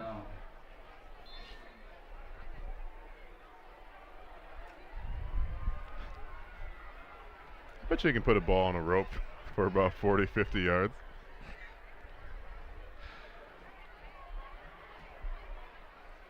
The issue for that type of play, Jim, is the time. He just doesn't have the time. If he can get some blocking up front, I think he can do it. From the 29. Let's see. About 5 yards out the one for La Follette. 36-6 here at halftime. We're going to take a break. When we return, Emmy Fink will give you an inside look at the Beloit Memorial program and talk to some folks there, and then Chris and I will talk a little football. When we return, it's halftime.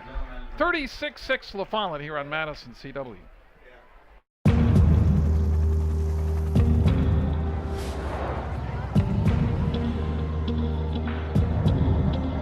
When you're ready, ServPro, how can we help? help gets there faster.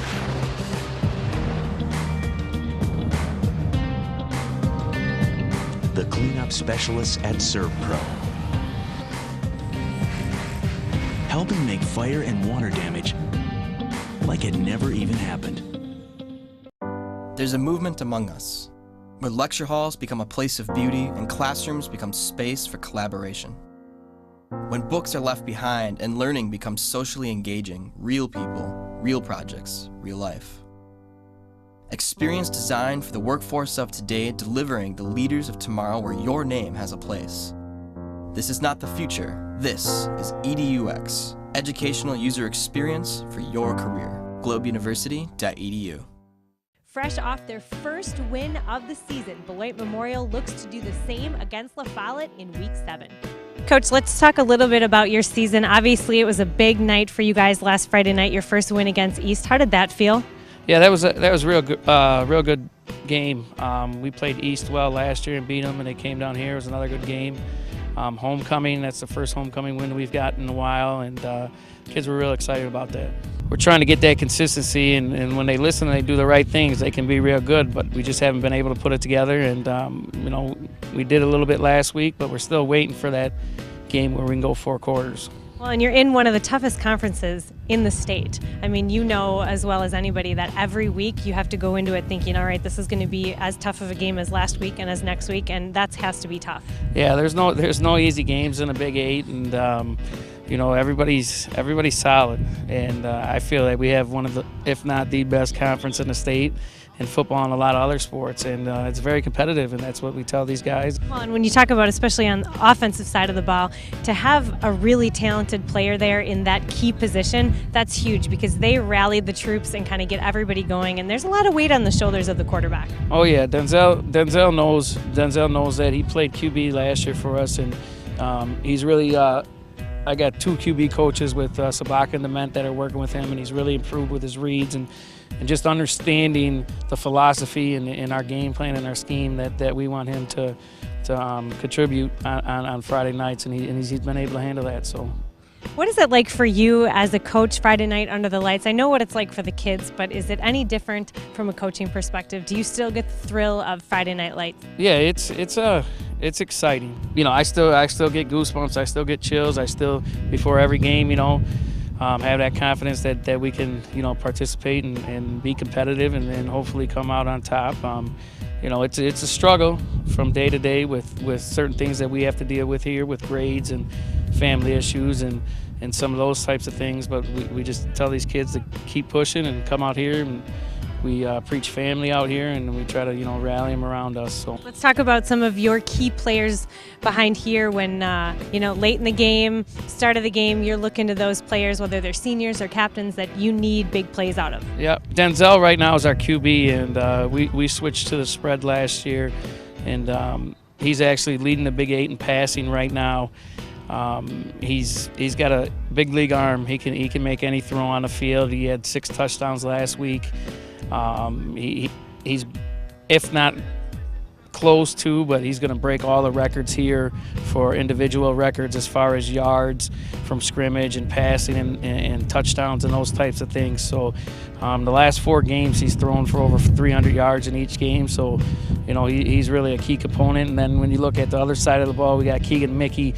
Keegan was leading the Big 8 in tackles, and he's kind of been our rock in the middle of a defense that we've kind of had to piece together this year. So you guys, I just got done talking to Coach, and he was singing both of your praises as far as your talents on the field, you guys being key leaders. How does that make you feel? I know you didn't get to hear it, but you guys must feel that that energy, that he really has a lot of confidence in you guys. How does that feel? I feel real good about it. Like, I like to lead outside and inside of school, because being a leader, having people look up to you feels really good, and it makes yourself proud and makes other people proud. It feels really good. I like leading. I like to lead on the field and off the field in the school. Do you guys like the pressure of your key positions, knowing that you kind of need to be the big brothers of the group and kind of get everybody rallied up and show them how to act and show them how to play? Do you guys like that responsibility? Yeah, I like it a lot. Since last year I was playing quarterback, and last year I took it in, and now I'm used to it now, that all the pressure's on me, but I like it a lot. I like the feeling of it. My sophomore year I played in linebacker. I wasn't the leader, but then after that I was the only returning defensive player, so they all just kind of had to look up to me, and I liked doing it. You guys had finally got a win under your belt last week against East. How good did that feel? I know Coach said you threw 6 touchdowns. How was that? That's awesome. That felt amazing. That feeling I just want to feel that feeling every week, and if we can do that every week, it'll be great. Obviously, everybody likes playing home more than away, but how are the fans as far as traveling and really being there to support you guys? They support us a lot, especially our student section. I like them a lot. They come with a lot of enthusiasm every game, and it's just amazing. I like our fans. It's been getting better and better every year. It's getting better, and then parents come to all the games. The parents are great. Purple Power, right? That's right, Purple Power. Purple Power! After this break, Jim and Chris dive into the Big 8 playoff picture. Do your weekends feel dead? Then liven things up. Fire in the hole! With the team who makes death worth living for. Revive your weekends with Bones. I found something amazing. Bones Weekends.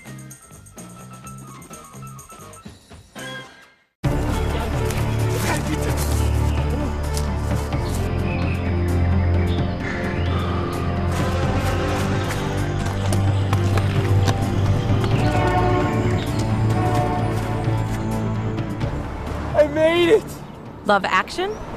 Then you're going to love the new independent film program at Madison Media Institute. Dude, you could have just driven here. It's your action, it's your film, it's your call. This season on the originals. Welcome back, Rebecca. Did I not warn you? I didn't think that I wanted this baby until I had to fight for it. How many times will Elijah forgive you? Don't be fooled, love. I'm the devil in disguise. The Originals. New series, new night. This Tuesday at 8/7 Central on the CW.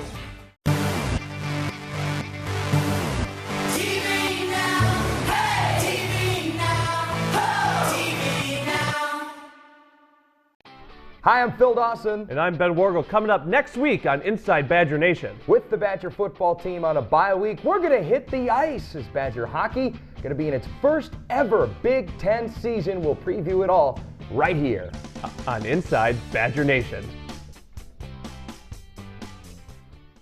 Still weighed down by that old cell phone contract? I can't get rid of it. I've been stuck in it for 2 years. You should have done what I did. I went to SOS Cellular. They also unlocked my phone and gave me 2 separate lines on the same phone. Whoa. So I can have a separate line for home and a separate line for business. You have a business? Or I could have a separate line for my friends and a separate line for the lady. SLS Cellular. Pick your phone, pick your service, dump your contract. Why settle for the frustrations of satellite? 1 out of 4 satellite customers claim they have reception outages in bad weather, and 80% of satellite customers don't have real video on demand. Plus, there's this on your house. With Charter, everyone has access to over 10,000 on-demand options instantly. With Charter TV, your favorite HD channels are already included. And our DVR service lets you pause, play, and rewind live TV in up to 4 rooms. Can't do that with satellite. Take TV on the go with mobile apps for every device, including apps Dish and DirecTV don't offer. Call 855-428-7529 for Charter TV. Charter Internet is 10 times faster than DSL, so everyone in your home can be online at the same time. Get Charter Internet and get unlimited calling and great features with Charter Phone. Get TV, internet, and phone from $29.99 a month each with no contracts and a money-back guarantee. Call 855-428-7529 today. I know you can hear me. You think you're a freak. You're not.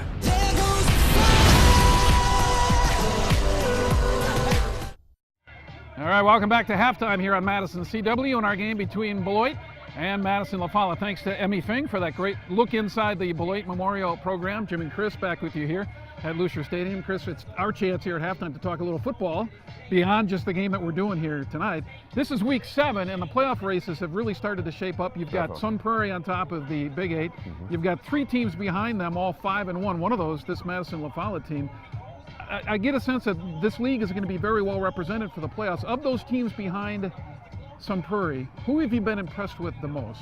You know, this year's been a case of something old and something new. You have some teams that you've seen there before, your Middletons, your Sun Prairies. A little something new this year, too. You have La Follette really making a push, already pretty much guaranteed a spot in the playoffs, along with Memorial. Had a great season so far, and we've seen Memorial twice this year. Really, really been impressed with Memorial. When I look for a championship ball club, you know, we did several Sun Prairie games last year.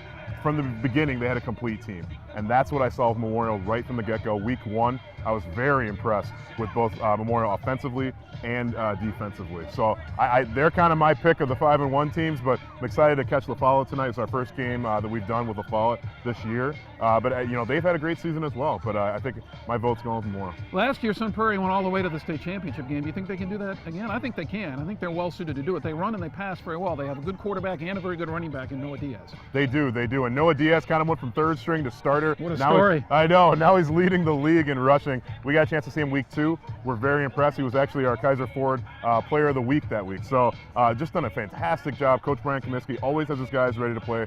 Quarterback Ryan Curran has done a great job over the last 2 years, really leading a championship ball club, which is not easy to do, folks. So yeah, we're looking forward to seeing how far they can go in the playoffs. Badger Conference, Monona Grove on top of Badger South again. Maybe a surprise, though. We saw Mount Horeb Barneveld earlier in the year a few weeks ago. Very impressed with their quarterback. They're coming tonight 5-1, ranked in the state. They could be a sleeper before it's over. Mount Horeb was a really fun team to watch. You know, we're seeing a little bit of shift in some of the high school offenses this year. We're seeing more of that spread, a little bit of read option. Teams are throwing the ball a little bit more. They're kind of getting out of that I formation, more your standard high school offense. So coaches are really branching out. They're seeing what's going on in college and in the NFL, and they're changing it up a little bit. And Mount Horeb really at the forefront of that. They have a fun team to watch, a lot of great athletes. Max Myler at the QB helm over there. Excited to see how far they can go. So the high school playoffs are mere weeks away. There's 3 weeks, including tonight. After tonight, only 2 in the regular season. They're going to be very, very exciting. Branch out a little bit here, talk a little bit a level above this. The Badgers are off this weekend. They lost to Ohio State last week. What'd you think of that game? They had some chances. Ohio State's in the end probably a better team, but Bucky had a chance to win that. They definitely did. The Badgers are a great program, really playing well under Coach Anderson. Obviously, that tough loss over Arizona State, thought they might have had a chance at least to try to win that one. Fortunately, they did not. But beating Ohio State at home, never easy to do. So I can't fault them too hard. They played their hearts out, and I'm looking forward to seeing them kind of win out the rest of the season. Yeah, and I had a chance to watch on Big Ten Network this past week the segment they had a show with Gary Henderson at the veterinary clinic treating horses and cows. It was outstanding. If you get a chance to see it, it was wonderful. He's an all-around coach. Yeah, right. We have a little bit left here. The Packers are playing this week. They have Eddie Lacy back. They're playing the Lions and Ndamukong Suh. He's a lineman. I know you love that, but I'd like to see the Packers get back. I think it's going to be a great battle. Obviously, we know Ndamukong Suh plays with a lot of, we'll say, passion. You could block him. Sometimes I think I could. Maybe. Back in my heyday. No, but it should be a fun one. Obviously, Matt Stafford, Aaron Rodgers, you can't ask, two of the best quarterbacks in the league, can't ask for much more than that. Excited to see that one. Yeah, absolutely. Well, we're at halftime here of Madison La Follette and Beloit Memorial, and we're going to come back. It should be a very exciting second half. We hope that you'll stay with us. It's great to talk a little football here. Definitely. Let's go back up to the booth and let's do it. Do the second half. Enjoy the second half, folks. High school football on Madison CW 57.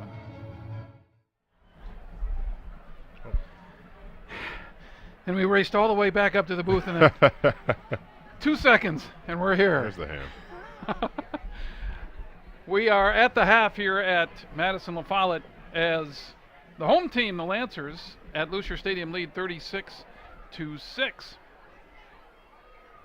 As the halftime continues here, the teams are still haven't come out. They had a little ceremony to begin the halftime, Chris, the special achievement by the football team, and they raised a lot of money for breast cancer awareness here last week, and they did a good job of that and honored that at halftime. Yeah, I think it was $2,500. Yeah, that's really good.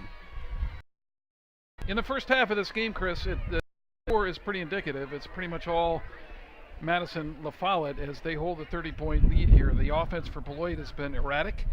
Denzel Barnes is very talented, but has been off target a lot, and they haven't gotten their offense going yet. When Beloit has been in games this year, they've been in some shootouts this year, and tonight that hasn't been the case. They started out the year, well, they scored only 6 points in their first 2 games, but then they scored 24.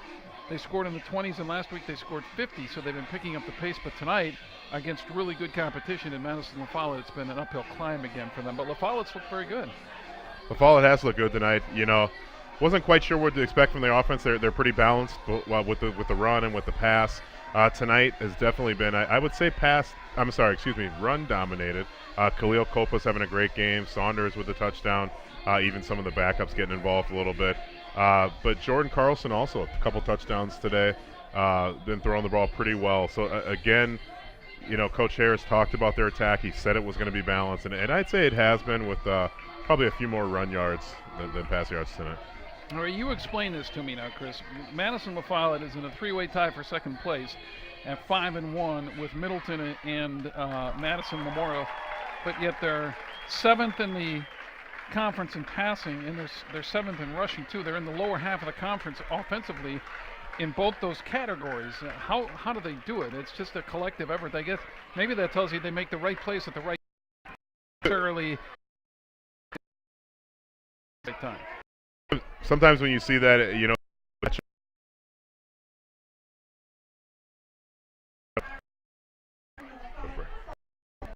this season on the originals. Welcome back, Rebecca.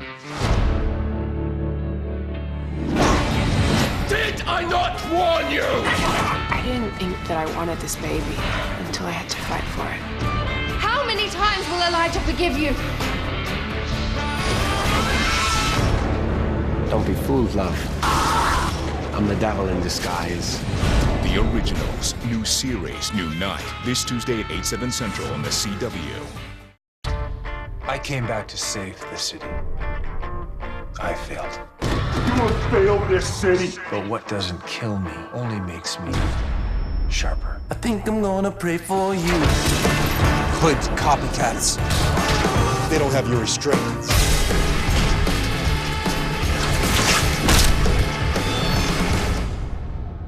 Where you been? Arrow, season premiere this Wednesday at 8/7 Central on the CW. Packer is a permanent salesman at this branch. But you two are married now, right? Yeah. How's the sex? Why did you hire Todd Packer? He's been nothing but nice to me. That's how I get you to take off your panties. Why are you nodding? United Front. Stop by the office.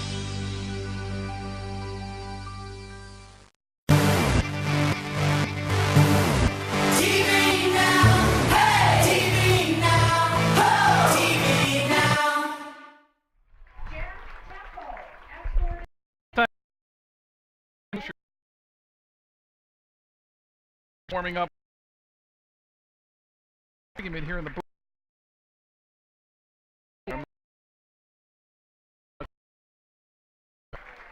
Hold on, there we go, Jim. I think we're connected. I think we got it right there. We've had discussion here in the booth between the two of us. Hello. I don't know which way to look. Don't let those two scary-looking guys scare you if you have kids watching. But we've been having discussion between the two of us here, folks. Okay, about I don't know how this came up, but we're talking about the NCAA basketball tournament. Going right. Chris Canty is the first person I've ever listened to, I've ever heard that has said he hates basketball tournament. I think it's overrated. I think it's one of the most overrated sporting events. I don't think there's enough good, and my mic is cutting out, so I can't properly defend myself here. But Jim, I'll tell you what, I don't think there's enough quality games. I like this better. It's a lot of fun. I'm not saying it's a bad sporting event. Some other people. Having some audio problems here, so we appreciate your patience with that. Hold on, we'll try to get that fixed. Call me out for the tournament. As far as I'm concerned, you're crazy because you tell your boss that you don't feel very good on Wednesday. Then your boss catches you. So you State take Street Thursday Brats and Friday downtown. off. You go to an establishment. You eat and drink you start watching games like at 11 Denny's o'clock in the morning. They're not over till midnight. I mean, what could be better than that? I don't know what it is. I've just never been a big fan. Never been a big fan. Maybe I'm weird. I don't know. Well, I think I know I'm in the minority position on that one. I will definitely put myself. I will separate myself from you on that argument. Boyd is I'm going to bring you over to my side, Jim. I'm going to bring you over. I'm a second week. Second weekend is where it's at. That's all the great teams. That's the good weekend. I'm going to sit you down, chain you to a chair, and make you watch basketball. I don't want to watch a 13. And you're a basketball guy. That was your first love. It is my first love. Football's your second sport. It was back in high school. So yeah, I don't know. I do love the tournament. I just don't love the first weekend. What's the story they told after we had a game with Madison Edgewood, Chris's alma mater this year, and they said they walked into the gym, saw you doing dunks, standing dunks. Yeah, and wondered, does this kid play football? I went to Edgewood, folks, to play basketball. I had no intention to play. I didn't start playing. I didn't touch a football until I was a freshman in high school, and wound up actually quitting basketball after 2 years to focus on football because I knew I had a future in it. But I was always a basketball player. Never even thought about football. So, you never know. Things change. I could have been, who knows? I could have been Antonio Gates or Jordan Cameron, the basketball players turned tight ends. That could have been me. And who's the basketball playing tight end from the Saints now? Jimmy Graham. Oh, Jimmy Graham. Graham Crackers. Yeah. A proud member. He's a Canty Fantasy All-Star this year. I have Jordan Cameron and Graham Crackers on the same team, and they are killing it for me. 3-1. Thanks a lot. My fantasy team is I'm not fantasizing about my fantasy team anymore. The luster is gone. I'm in 6 leagues, so I got 4 that are good, 2 that are not so good. Oh, that's a sickness. I'm pretty good at fantasy, Jim. I don't know. 36-6 is our score here at the half as Madison La Follette leads. We should be getting it underway shortly here.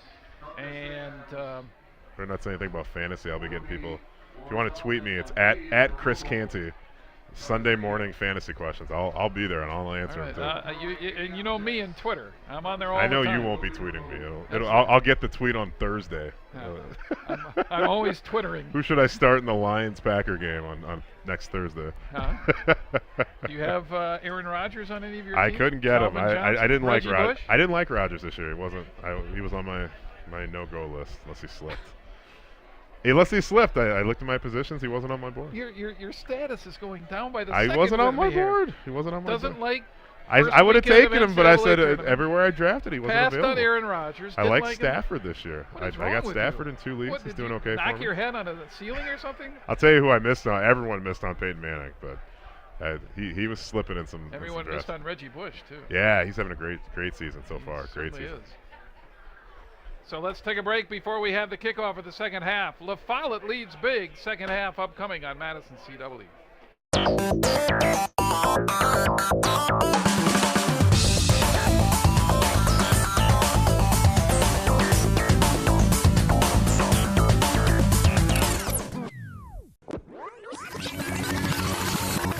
Hold it.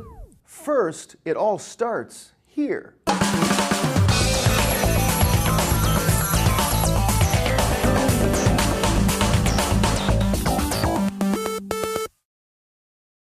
This is Herzing University Online. Voted as Wisconsin's best school for online education. Our online programs are designed for busy adults who need a convenient, flexible way to advance their careers. The Herzing Online faculty and staff are very passionate about providing the support our students need. At Herzing University, our career-focused programs provide students with real-world skills. Start your career at Herzing. So La Follette got the opening, or won the opening kick, the opening toss, should say, opted to defer, and they'll get it here in the second half, and a chance to Jim, you got me charged up lead. on fantasy football here. Sorry. All right, well, you know, might have a little time to talk here. The teams are ready to go, and the clock still has 35 seconds on it. The teams are all charged up, and then suddenly it's like it dawned on all the players at once. They all kind of looked at the clock and said, yeah, we have to wait for the clock to run down. I'll tell you what, sometimes it's easier to just let the clock run down. I think that's what they're doing. The mandatory halftime break that they take here. Some halftimes at high school football, there's no standard to it. Some are 15 minutes, some are 20. I think it depends on the band. 30. Must be. And the band played on. And the band played on. That's right. So now we'll kick it. Beloit's going to kick it off, and we're just about underway. And they'll try a little trickery. That ball is still loose, probably a little slippery. And I think La Follette jumped on it, I believe. Not a bad way to start the second half, though. It looks like La Follette will start with the ball. Jim, we were talking about this at halftime. Oh, wait. Did I get it? They did. Beloit will get it. Wow. So down by 30. We actually thought they were going to get receiving. Yeah. So it looks like we were a little flipped around there. Down by 30, and 1 and 5 of the year, why not take a shot? And they get it first. So on comes the offense for Beloit. I'll tell you what, I like how John Dupree, head coach at Beloit Memorial, he takes some chances. And like Jim said, when you're 1 and 5, give these kids a chance. Let them have some fun out there. Sometimes coaches will have that kind of record or be down a little bit, and they're still playing, like it's a tie game. So take some chances, take a risk now and then, and hey, you never know, it might work out for you. So Denzel Barnes to start it for Beloit. Zings it again off target over the middle, intended for Gibson, or rather at the 40-yard line. His intended receiver was Dean, and it's incomplete. So Barnes continuing to struggle a little bit. He was struggling. He took a big shot around the second quarter of the first half, and kind of never seemed to really recover from that. He was hitting some of his receivers in the first quarter, had some nice plays, but in that second quarter after he took that shot, he definitely seemed a little off kilter. I want to pick up on something that you mentioned in the first half, Chris, about Denzel Barnes. As they'll run it on second down, turns to throw, fires, and complete. And catching the ball was Taylor Williams, and I think he was a little surprised the defense didn't come sooner. And he gets inside the 40-yard line. And the La Follette player comes up limping a little bit. That's Josh Phillips, a linebacker. Short gain, though. Out of that spread set, you're giving away 5 to 6 yards right at the snap. So only about a 3-yard gain there. You talk about Barnes and being able to work with him, Chris, and it brings up the point that at the high school level, even at the college level, the number of hours you can spend with an individual player is so short, and there's so much to get done. There's another throw, and this one is incomplete to the right side on the slant, and that was intended for C.J. Grand. They do limit the amount of time you can spend with the athletes at the high school and college level, and I'm sure the coaches would love to spend more time, but they can't. And that's why coaches, it's so important to have a very structured off-season conditioning and workout program. And that's more than just, running sprints or in the weight room. That's on the field work as well. And you're right, Jim, there is limits to what coaches can be involved in. But even if it's student-led or, you take your captains, let them run it, make sure they know the plays, that can be just as effective. Barnes on the sprint out, fires it. Grant has it at the 25 to the sideline and escorted off the turf near the 20-yard line for a first down for Beloit. They have relaxed the rules in the summer a little bit for football now. They can spend, I forgot the amount of time they can spend, a couple of weeks or a week or something with the 5, I think it's 5 days with, with doing football stuff. They don't pad up and all that, but and the basketball coaches can spend a little time. So that's slowly being relaxed a little to the delight of the coaches. But the goal, I think, by many coaches and athletic directors is to be able to let the kids enjoy all the sports and be coach-free. That's always been the case in the state of Wisconsin. Barnes rifles again, incomplete. They're on the 20-yard line.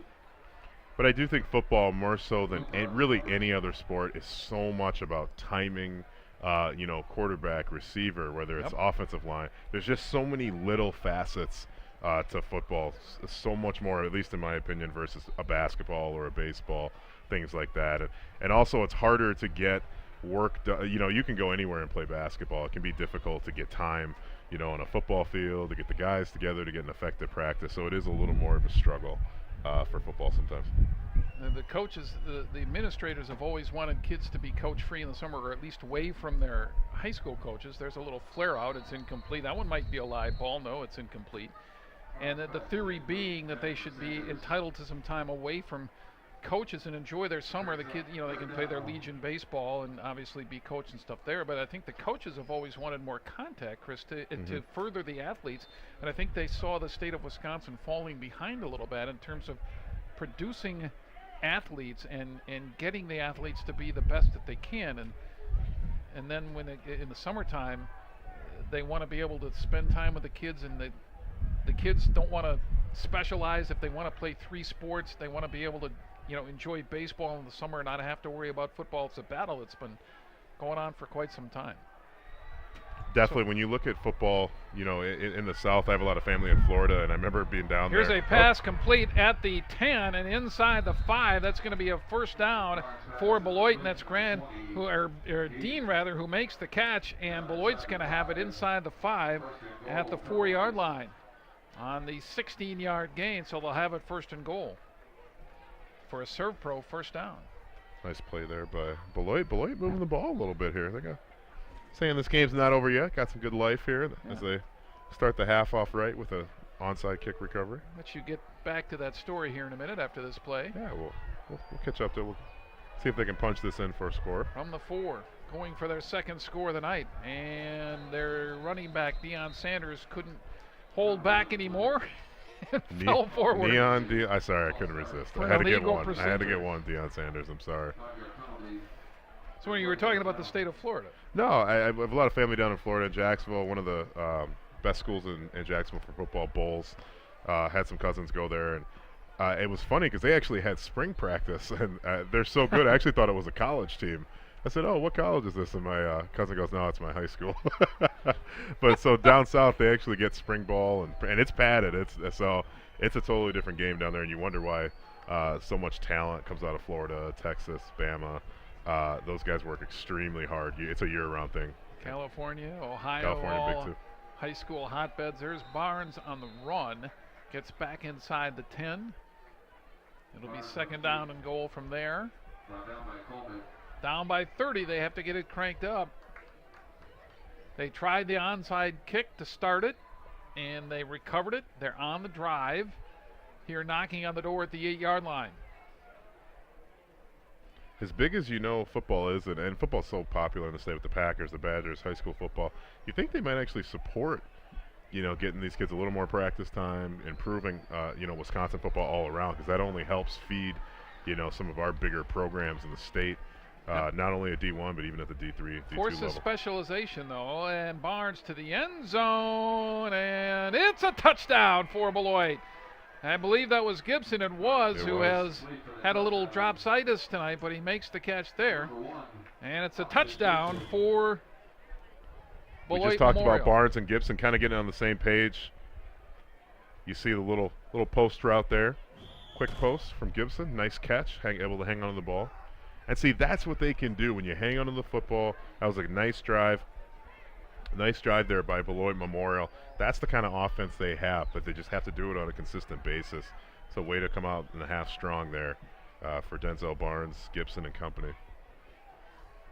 So they'll try for 2, as they did with their first score. That one's busted up at the goal line. I think that was Looper who broke that one up. So it'll be 36-12 with 8:54 left here in the third quarter. Let's take a break. You're watching high school football on Madison CW 57.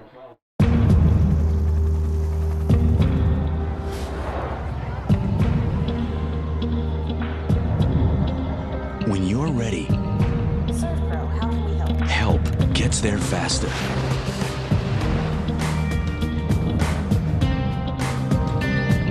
The cleanup specialists at ServPro, helping make fire and water damage like it never even happened.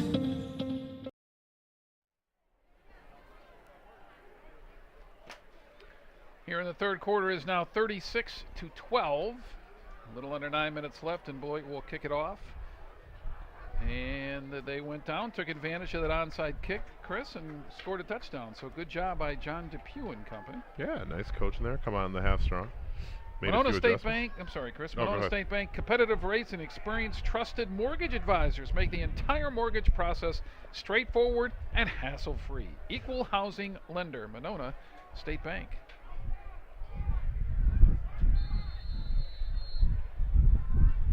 And here is the kick. They'll try it again, and it's still loose. There's a scrum. Ball squirts out. Gibson there. And I think Memorial has it again. Yep. Gibson had a chance, and he fell on it. It's Memorial's ball inside the 40-yard line of Madison. To be honest, LaFollette. I don't think I've ever seen two back-to-back onside kicks work that well. At the 38-yard line, and the LaFollette defense has to go out for a little more. Wow. So here they come. Just to put a See, wrap now on we're getting that. a little bit of a momentum shift here, I think. Yeah. Now that offense might be getting a little cold sitting over there on the sideline. This will be interesting here if they can put one on the end zone. Barnes will snap it with 4 receivers out in the pattern to the left, Chris. You're going to flood that side. Let's see what they do. They throw it that way, and it's incomplete, intended for Sanders. Just want to put a wrap on that conversation, because just to wrap it up, we were talking about summer football and all of that. Yeah. And I think what everybody at this high school level has always been afraid of, and it happens, and it probably does in Florida, forces kids to make a choice. In other words, you know, that kid that plays football, basketball, and baseball, if he's got spring football, the baseball coach is saying, you know, why don't you come and play for us? And I think that's one thing they've wanted to avoid. But, you know, if you want better football players, that's what you do. And I think in some areas of the country that they do. They force you to make that choice, and I think the kids are okay with it because football is so much bigger. I think so it's too. not like that up here. Not that football isn't extremely popular up here, but it's not like it is down there. It's a totally different ball game when you're in the deep south down there for football. Football is king, no doubt. By a mile. Yeah. Pass is incomplete. 3rd and 10 now for Beloit, trying to take advantage of their second straight onside kick that they have recovered here in the third quarter. Yeah, I think for them, soccer down there is just that thing you do when you're not big enough to play football. I think that's definition of soccer down there. Surprised soccer even exists. Barnes has a lot of time. Rifles to Gibson, and again, considerably off target there. Flag right at the line of scrimmage area, a few yards behind. That's in holding territory. I used to be pretty good at soccer back in the day. Did you really? I believe it. You're I was a light on goalie. your feet. I try. You run over people. No, I was a Maybe goalie. red flagged? I was a big kid, so you couldn't. No one could score a goal on me. You I were had the such long goaltender? arms. You were the goaltender. Yeah. Oh, okay. I had such long arms. So you didn't run free and run over people. No, and I was not super steamroll fast. them. I was not a You know, forward. You can't pancake block in soccer. You know that, right? I would try though. That'd be fun. I did that in softball one time, and the other team did not appreciate that. I did not know how to play softball at all. My players goes hit ball. He goes, you know you catch can't. ball. He goes, you know you can't run through second base, right? And I said, oh, really? Oh, all right. Well, I just did, and someone get this guy off the field because he's hurt. He's hurting the other kids. 3rd and long again after the penalty. Oop. And that one is almost intercepted by Looper. He had a chance and couldn't quite come Oh, down he with had it. that one. Thought he Went did up, too. Got the ball. So it's 4th down. And Barnes They're gets gonna up go? slowly. I think he's taking a lick and a lot of licks at a lot of Fourth and shots about from that 20. defense. Yeah, he has. I can see him kind of hunched over there. I think he's feeling it. So they'll kick. Barnes will stay in. And Denzel was definitely hurting there. Well, it's 4th and 20. They're not going to, unless he drops back, Chris, they're not lining up in punt formation here. So they got some versatility here, too, if they wanted a quick kick. It looks like they're just going to go. Near midfield at the La Follette 48, 4th and 20. Short. Gibson skips along the near sideline, shoved out into the La Follette bench, well short of the first down.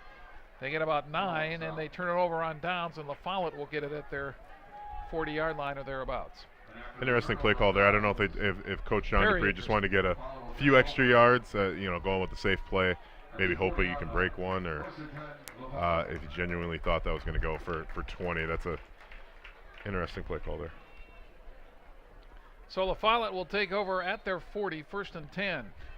And this is their first offensive possession of the quarter.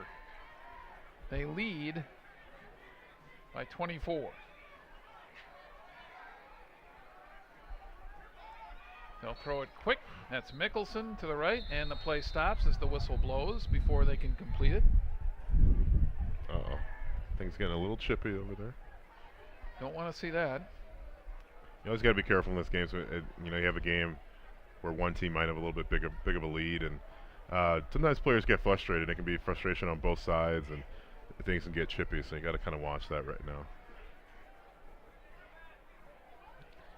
So they're at their 40. We'll see what this penalty is all about. They come over to talk to La Follette, and Mike Harris out there to check out what it is, and it'll be, not sure what it is. So whatever it is, they're not going to penalize any yardage. They'll keep it right where it is and run 1st down over. Well, at SLS Cellular, Nick and his team will help you pick your phone and pick your service. They'll also help you dump your contract and save you money. No credit check required either. Visit Nick and Caleb at SLS Cellular. Maybe Caleb will give you an autograph. He gave me one. And Kopus through the middle and gets the 1st down and more. I told Nick, I said I'm waiting for my AT&T 32 gigabyte iPhone 5S. That's what I need. Oh, is that when he was laughing? He said he did call me out because I said I would come see him, and I have not done that yet. So that was a fair call out by Nick. All right. Now I got to go do it. Now I got to step up and go do it. We'll have a fun Saturday morning together sometime. There you go. Coffee. You and me, going to SLS Cellular. What could be better than that? That's just the sweetest thing you've ever said. From the 42. All right. Pick it up, Josh. Josh. Goes nowhere here as they get about a yard or so, actually, for La Follette. That was a player, I don't think we have him. Let's see. Be kind of interested to see how La Follette plays this half. I think they probably came in thinking we're really going to play some smash mouth football, keep the ball on the ground. But with that, kind of this opening drive, this is really the first time they've touched the ball here. The second half. Carlson on play action. Goes down Nice the middle. ball. Mickelson there. Lays it in nicely. Mickelson makes the grab and is finally wrangled down at the 2. 39 yards and a 1st and goal for La Follette. Absolutely beautiful pass by Jordan Carlson. Just perfect, right on the money. They'll actually mark it at the 3-yard line. 1st and Look at 10 the for replay La here. Follette. Nice little go route. Puts it right in the numbers. Beat 3 defenders, too. So they have it at the 3. They'll run from the I. 1st down. Give it up the middle. Kopus into the end zone. Touchdown. La Follette scores once again. After the Serve Pro 1st down, they get on the board for the first time here in the second half on the 3-yard run. And now, was that Kopus or was that Saunders on that? Was it Saunders? I think it might have been Saunders. It looked like a little fullback dive. 35, 36. You're right. I think it was. Yeah. He scores for the second time tonight. And they'll try for the extra point. As Hannah Hilgendorf is getting a workout tonight as well. Yeah. Well, they'll mark it, maybe move it back here a little bit. Let's see. 6:53 the time here in the third. And the officials looking to the sideline. The referee is looking to the sideline. Offside on the defense. It was declined, so they'll try it here again. Not sure what that was about. Before he made the call, he looked over to LaFollette like, is it okay if I call this? Hilgendorf, tipped, blocked, no good. 42-12, LaFollette. We're at 6:53 in the third. Let's take a break. High school football on Madison CW.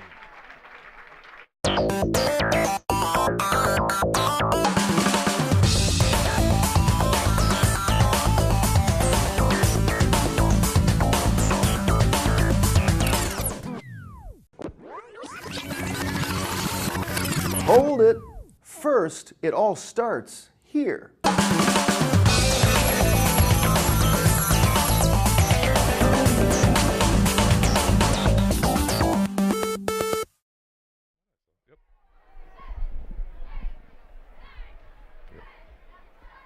So it is 42-12.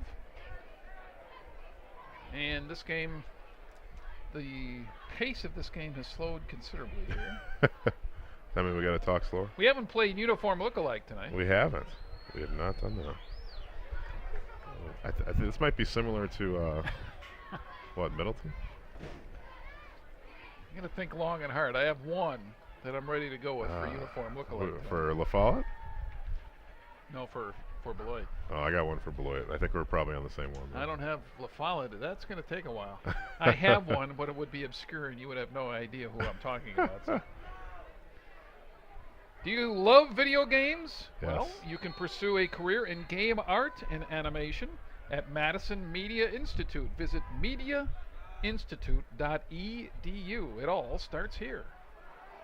LaFollette will kick it deep. Gibson chased back to the 10. They reverse it, and Dean is trying to bring it back. Flag goes flying in, and that one goes nowhere.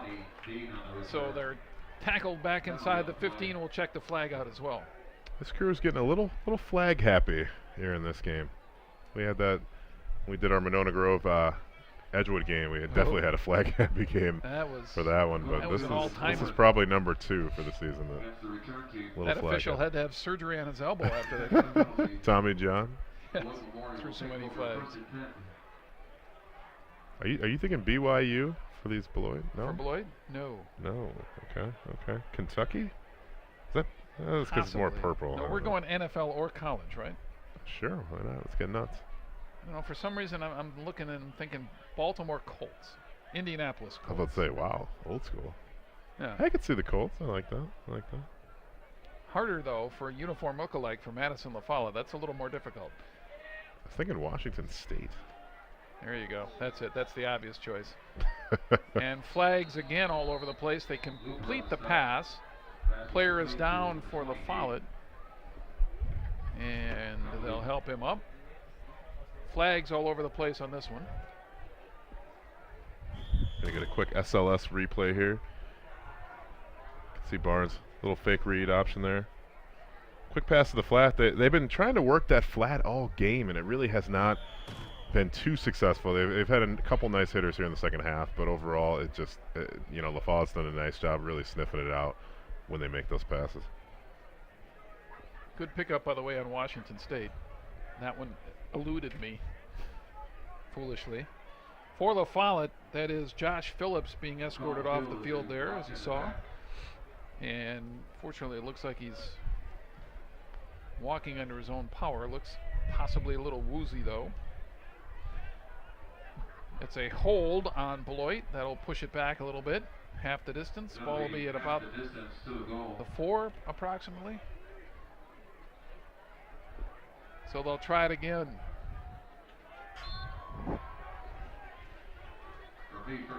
Well, the rain has stopped, though. That's the good thing.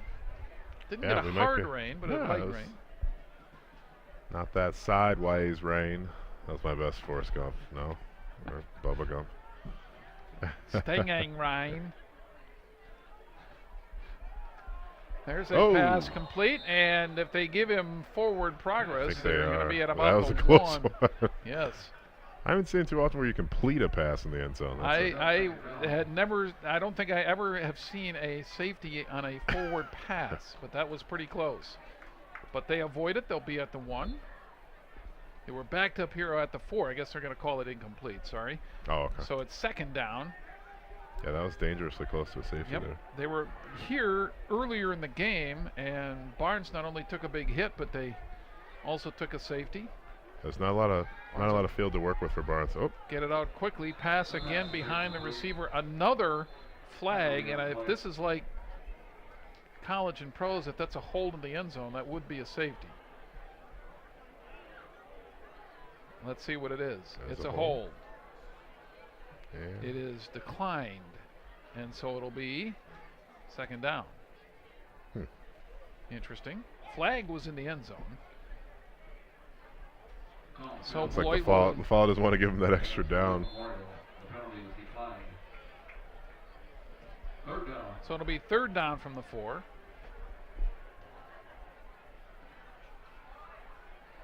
Again, this is dangerous territory for Beloit. They're probably going to have to throw this ball out to get a little bit of space, but very easy pick 6, or even if they fumble the ball, could be a safety or a touchdown here. Nope. Barnes drops it, and down he goes. The ball skips out of the back of the end zone, another safety, and that's probably the better of things there. With that ball loose, that could have been a touchdown for LaFollette, but as it is, it's a safety, and LaFollette picks up 2 more, 44-12. It's a tough area. They're still bringing the heat. LaFollette's defense has played well all night, and I'm sure their eyes lit up as soon as they saw Beloit Memorial backed up against their own end zone there. So they will kick it off again, or have the choice to kick it or punt it from the 20-yard line. And it is now 44-12. We could do a few minutes as Forrest Gump, each of us, if we. We're doing funny voices now, I don't Jim? think Meredith, our producer, would enjoy that. No.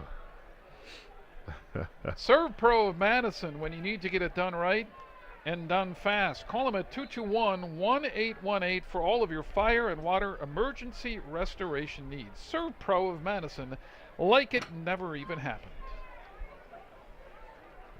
Jim, next week, what do we got next week, Jim? Janesville, Craig. We'll be back at Breitenbach Stadium in Middleton, In a couple of weeks, we'll have the Battle of Janesville.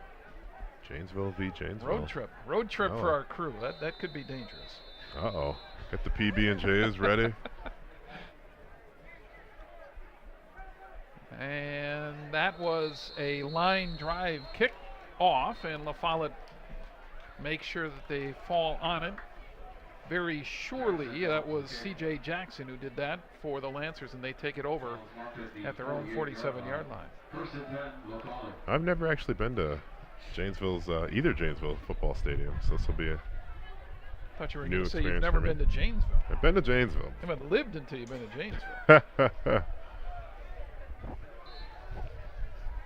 No, that'll be fun. The inter-city battle, that's in a couple of weeks. We'll see Craig 2 weeks in a row. Next week they'll be at Middleton. It's going to be a long weekend for me. I got a bachelor party on the 19th for current quarterback Dave Petrowiak, the Madison Mustangs, getting married soon.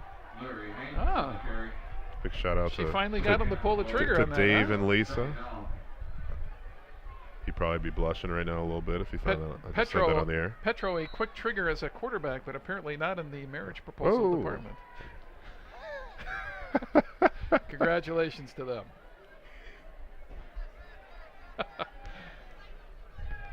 Wish them all the best. Definitely. There's a give. Saunders has it.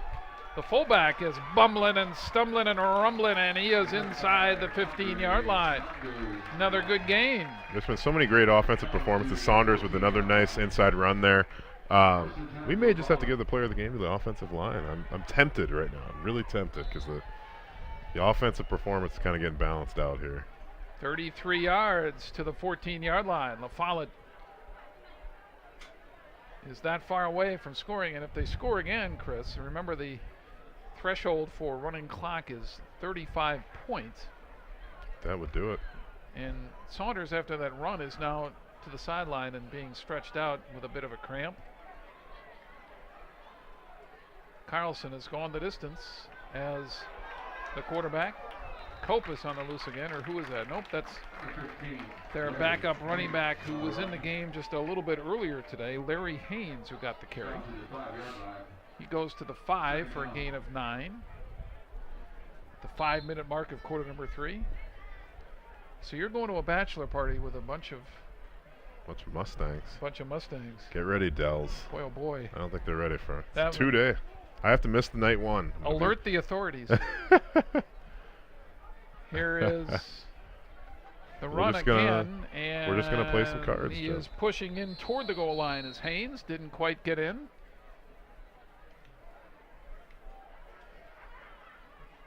They're going to be inches away, and they'll give him one more try here on 3rd down. Carlson comes toward the sideline to get the play. The nose of the ball is virtually on the goal line. QB sneak? Could be. 2 plays probably here to get it in. Again, another play we don't see too often is the QB sneak here in the games we've done so far. I think this is perfect. No need to hand the ball off, just tuck it in. Well, Coach Canty has called it. Let's see. All right, let's see. Nostra Canty. Carlson up under center. No. Nope, they give it to the tailback. Kopus in for the score. Another touchdown for LaFollette.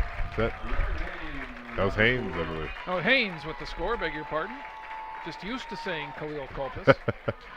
So Haynes gets in for the first time tonight. And it's the I 50-12. formation, nice little lead block, keeping it real simple there.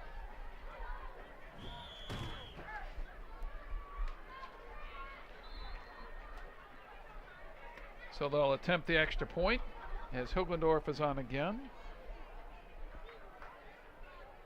Is that Larry? Don't call me Bacon Neck Haynes. There we go. I got a smile.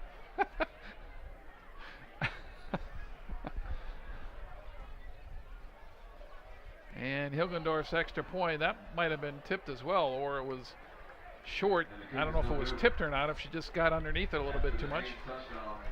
So it remains 50-12 with 4:13 remaining in the 3rd quarter. We'll take a break. Madison's CW 57.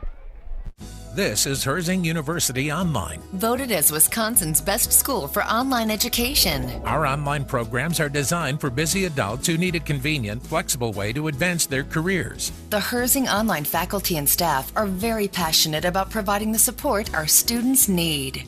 At Herzing University, our career-focused programs provide students with real-world skills. Start your career at Herzing. So 4:13 remain here in the 3rd quarter, and LaFollette has jumped their lead to 50-12.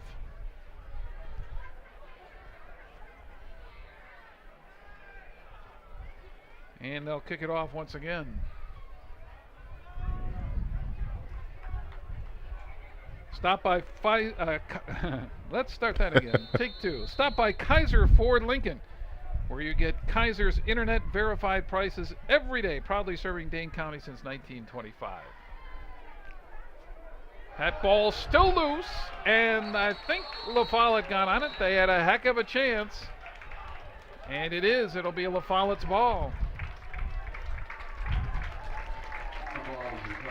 And so LaFollette sees that ball squirt away from one of the Beloit players up to block, maybe a little bit wet. Either way, they'll take it over on their own 33 yard, or at the Beloit 33-yard line. And the clock runs. And it will be running now.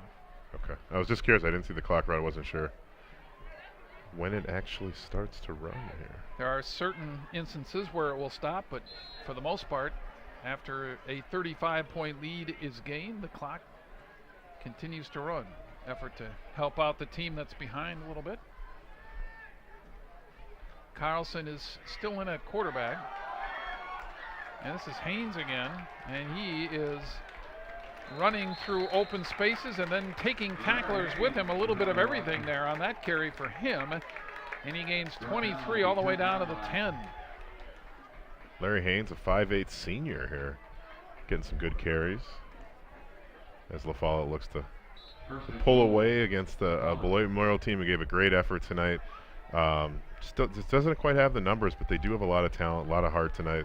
And they had some chances. I'd say they easily could have put up, I know there's still time, but, I think they could have put up almost 30 points tonight. And they situationally did a nice job. Just didn't complete some passes, missed a couple red zone opportunities, but they were right there. Well, Follett's got to have close to, if not over, 300 yards on the ground tonight, I'm thinking. Here's Haynes again, puts his head down. That pile moves forward.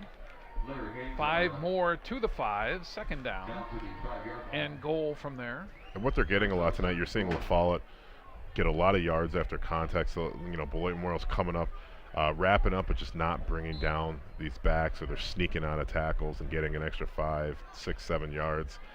Just something you got to eliminate defensively to make sure they're not moving the ball so well. This is tough, Chris. This is where you find out about your kids that want to give maximum effort even in the face of critical conditions here. If you're Beloit, they have a lot of kids out there who are still fighting very hard at this point. Just not going their way tonight. Haynes again, another big hole, and into the end zone he goes. So they take advantage of the muffed kickoff and score again, 33 yards, and it's now 56-12. Haynes is racking up the yards here in the third quarter, back-to-back touchdowns for him. As our producer just said, it's Haynes his way. Kind of like that. Well, where's Michael Jordan when you need him, huh? Call him Bacon Neck. Like that. As soon as I saw that commercial, I said, bacon, that's what they should call that. Yeah. Sometimes those undershirts, once they start getting old, you get that bacon neck, Jim. Can't have it. Those of you who don't know, bacon neck is when your collar gets a little stretched out, won't lay flat, kind of crinkly. Means it's time to throw that puppy away. Gets retired.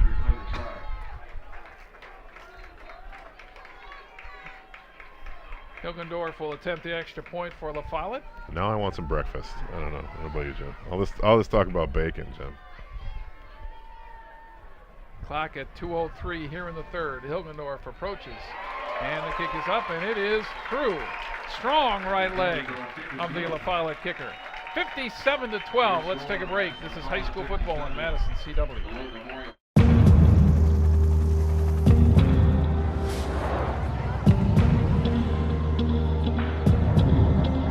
When you're ready, ServPro, how can we help? help gets there faster.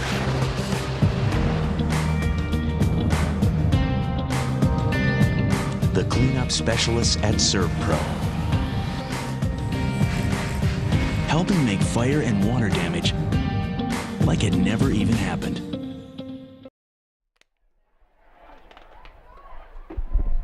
And so La Follette will kick it off again.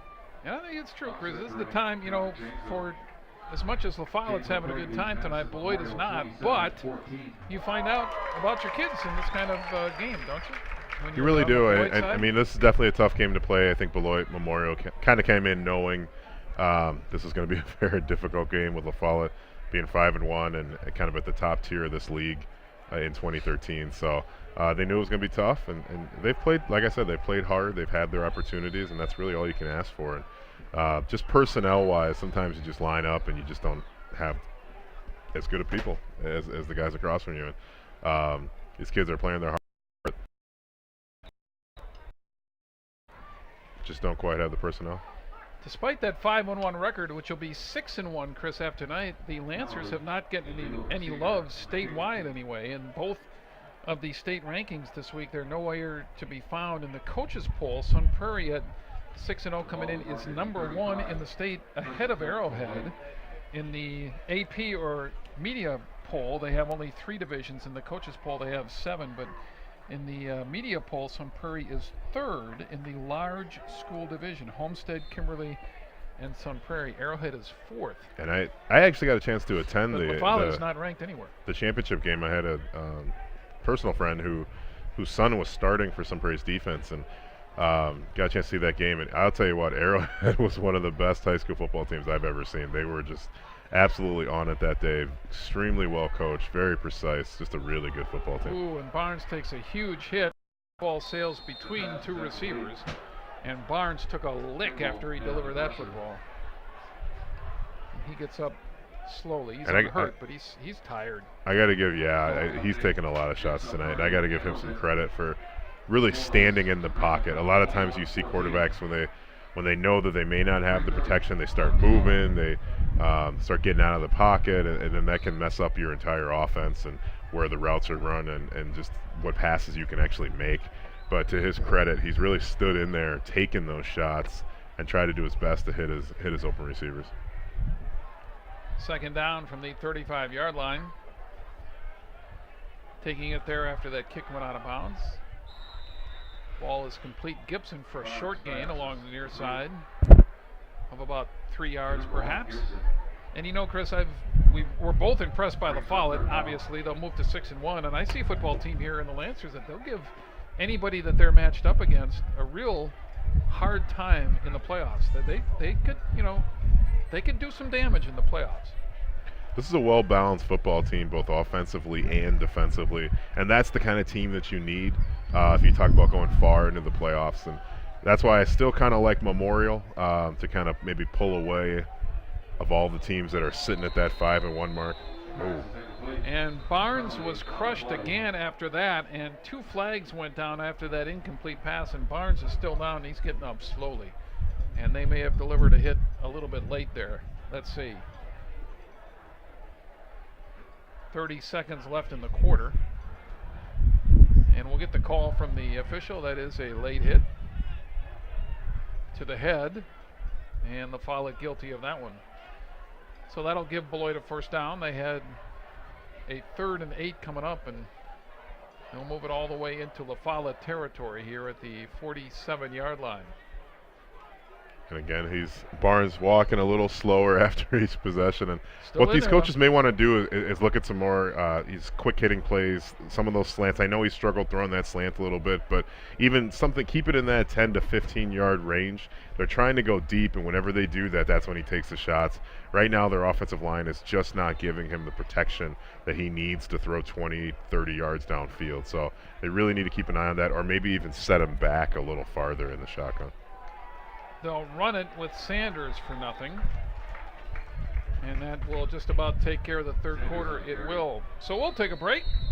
Fourth quarter upcoming as La Follette has the big lead, 57-12. We'll come back for the fourth from Lucier Stadium on Madison CW.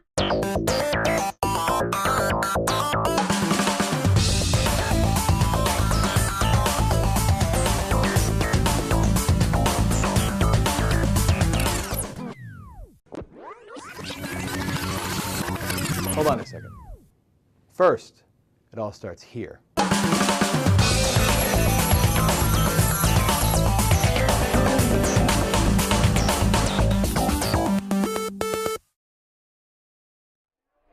So we'll begin the fourth, La Follette with the big lead. And Chris, if anybody's wondering where La Follette stands in the hierarchy in the Big 8, the standings tell you that, and they're tied for second at 5-1. But after tonight, they finish at Madison Memorial and then home here for Middleton in the final week of the season. 2 teams are 5-1, so they'll be in the playoffs. They're 6 wins after tonight. Will assure, but they'll get a good test the next 2 weeks to see how they stand their fellow upper division teams in the Big 8 conference. It's going to be 2 tough weeks for La Follette. You know, they'll get this win tonight. But Memorial and Middleton are 2 of the best teams in this league right now. And I think we've seen both those teams play, and right now I might slot them both just a hair above La Follette, although I do think La Follette is a very good football team. So I'm interested to see how that plays out for the Lancers here. 2nd and 12, and to the right side, Gibson pulls it in first down territory and skirts out of bounds inside the La Follette 40-yard line, very near a first down, and it is a first down. So they get the 12 yards and score it. Now, if you ask how La Follette did against the top team in the league, well, they played Sun Prairie earlier this year. In fact, they did play them in a couple of weeks ago at Sun Prairie. They lost 40-20, so I mean that was a competitive game. And Sun Prairie is a great, great program, great football team this year, and they just beat Memorial too. That was less of a tackle than a push down. That was That looked a little worse than it probably. I'm sure Barnes is actually thanking his lucky stars. That's what happened. Tyron Kimball for La Follette, and watch this one. You see him in the shotgun, set back a little farther. Really, just absolutely. Whoa, big number 72 for La Follette. Tyron Kimball just blowing up the offensive line and putting a forearm shiver into Denzel Barnes there. So Barnes is taking his share of hits, and he's a tough kid. He's still in there slinging it after all the punishment he's taken. And now he's running for his life. Got to get rid of this ball. There you go. And he does before he is pushed out of bounds. Kimball chasing him again. Those two are getting to know each other very well. Thing is, Barnes is as big as a lot of those defensive linemen. He really is. He's a big fella. It's kind of rare in high school that you see that's, at least around in these parts, you see that 6'3", 6'4", 225. I mean, that's kind of your prototypical D1 college football size quarterback. You don't see too many of those coming out of some of these Madison schools. So when you see a quarterback like that, and Coach John Dupree said it over our phone call this week, and he said, hey, this guy's got a D1 body. He can sling it. Sure can. Third down and long. Barnes hangs in again, throws it downfield, and it is picked off by La Follette again. And they're going to get a nice return out of this, up over their 25-yard line. And that one was thrown too far again as Rodney Poe makes the interception return for La Follette and returns it out almost to the 30-yard line. I'll tell you what would be really interesting here as we watch the SLS replay. You can just see look at the arm strength there. So you kind of wonder what could he do behind maybe some of these other offensive lines in the league that might give him just a touch more protection. He's not taking those big hits. He's, like I said before, he's done a nice job tonight, really standing in there. He's standing up for his team and just trying to bring these guys back. So been impressed with Denzel so far tonight. And Chris, looking at that replay, that ball wasn't badly thrown. It looked like Gibson kind of gave up on the pattern right at the end and didn't fight for the ball. Yeah. And again, we talked about that connection. It just, Gibson's probably one of his better receivers, and they're just sometimes just not quite on the same page there. They're close, but not quite there. Second down for the Lancers as they have it now at their 32-yard line. 2nd and 4. And the clock is running down to 8:26 in a 45-point game. Want to say hats off to the concession crew here at Lucier Stadium for La Follette. Had a very tasty, managed to squeeze in a very tasty chili dog at halftime. Yeah, it looked pretty good. A little cheese on top. Yeah, it was great. And then I said, should we get something for Meredith, our wonderful producer? Said, no, we're good. No, we're fine. Totally cool. I said maybe, and Jim just shot me down. And to the 43, first down for La Follette. Clock runs. Well, next week we'll be back at Middleton. Haven't seen Janesville Craig. They're a team that's keeping up in the conference, trying to. They entered this week anyway at 2-4, and needing to win their last 3 to qualify for the postseason. And Middleton, merrily along their way, lost their opener and have won 5 straight coming into tonight. Yeah, it'd be interesting to see how the scores shape up this week. I believe Middleton, Sun Prairie tonight. Yes. So we'll have to, by the time this airs for you guys, you'll know the final score in that one. But that's a huge matchup. This game's here Saturdays at 7, Sunday mornings at 10. Hey, that's as good a play as the Beloit defense has had all night long. Beloit's still got a little fight left in him. Yeah. Jacob Curry has spiced things up a little bit for the Beloit defense. And I'll tell you what, the score, this game is definitely in hand here, but, it's still high school football. These guys are still out giving it their all. They're having fun. And that's what this is all about. Like I said, Beloit's played tough tonight. Their numbers are a little lower than your typical high school team in the area. But they're just having fun out there. They're playing hard and having a good time. Flag goes there before the snap. So the officials will mark this one off. Beloit lined up offside. You know what, Jim? Monona State Bank offering competitive rates and experienced, trusted mortgage advisors. Make the entire mortgage process straightforward and hassle-free. And Monona State Bank is an equal housing lender. Very good. I may have to call him. I'm trying to get a new house here. That's right. You told me earlier that you looked at one, seriously considering it. We're thinking about it. There's another run for La Follette over the left side for good yardage.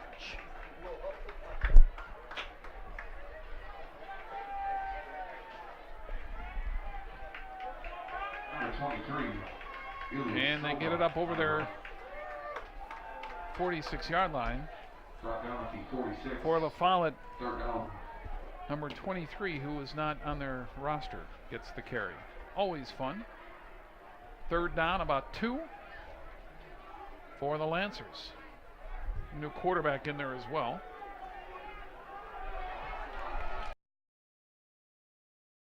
Running loose. Wish we could give you his name, but we don't have a 23. This might be, I wonder if this is JV players here. Right. Exactly.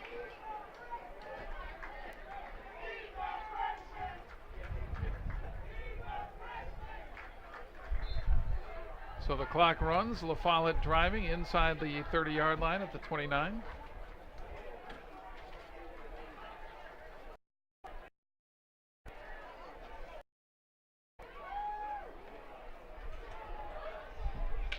And we also have a quarterback whose number we don't have in the program for La Follette. So we'll let these guys continue to play.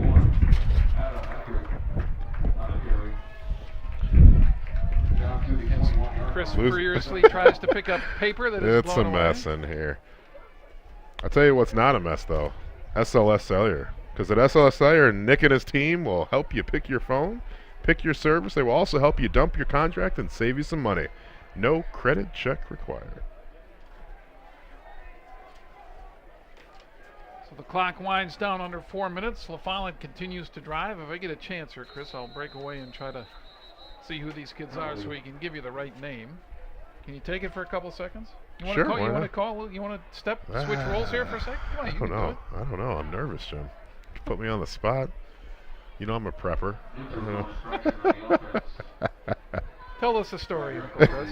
I'll be 30 seconds. Oh, this will be. I might just go with dead air here, Jim, while you're waiting. As we watch La Follette, number 19. Jim's working feverishly to find out who this young man is.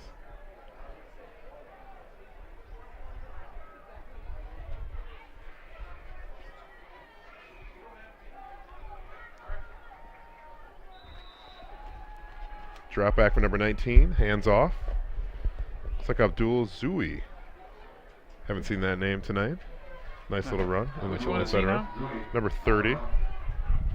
23 is Ilyasova, and believe it or not, Chris, the number 19 for La Follette, even the PA announcer doesn't have him, so I don't know who he is. I'll have to go down and ask the coaches.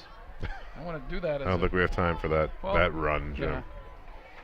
Just want to get the young man's name on the air. I mean, instead of calling him number 19. So, the bottom line is they have a chance to play some of the at the varsity level and give them a taste of what it's like to be in a varsity game. Yeah, this was always fun. I remember my JV season. Just even though it's late in the game, these guys just want to get some time on Friday nights, get the experience, and it's good for the younger guys too. Clock running down near 2 minutes now in a 57-12 game. Frank Ariola is the quarterback? I guess so. I believe that's the quarterback, yes. Coaches have told us that.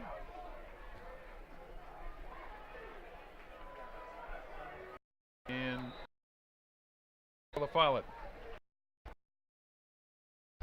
You know what, Jim? Students at Madison Media Institute giving country. Hold on, we're getting some. I'm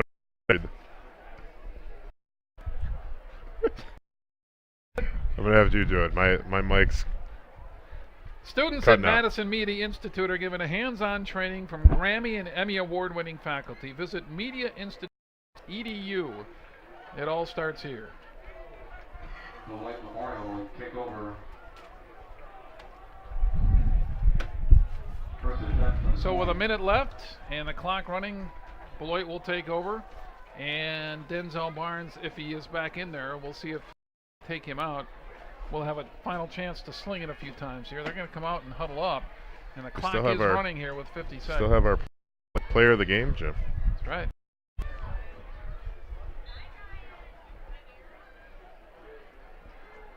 So they'll bring it up and line it up, and indeed it is Barnes in there for perhaps a chance to run a couple of plays here. 36 seconds, and the clock is running.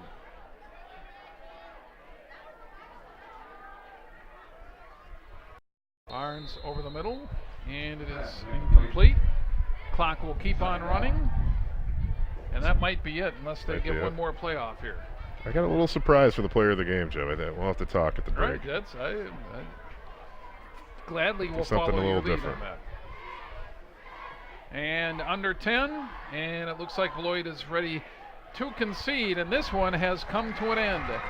57-12, our final score here tonight from Lucier Stadium. Let's take a break. We'll come back and name our Kaiser Ford Lincoln player of the game after this on Madison CW 57. Still weighed down by that old cell phone contract? I can't get rid of it. I've been stuck in it for 2 years. You should have done what I did. I went to SLS Cellular. They also unlocked my phone and gave me 2 separate lines on the same phone. Whoa. So I can have a separate line for home and a separate line for business. You have a business? Or I could have a separate line for my friends and a separate line for the lady. SLS Cellular. Pick your phone, pick your service, dump your contract.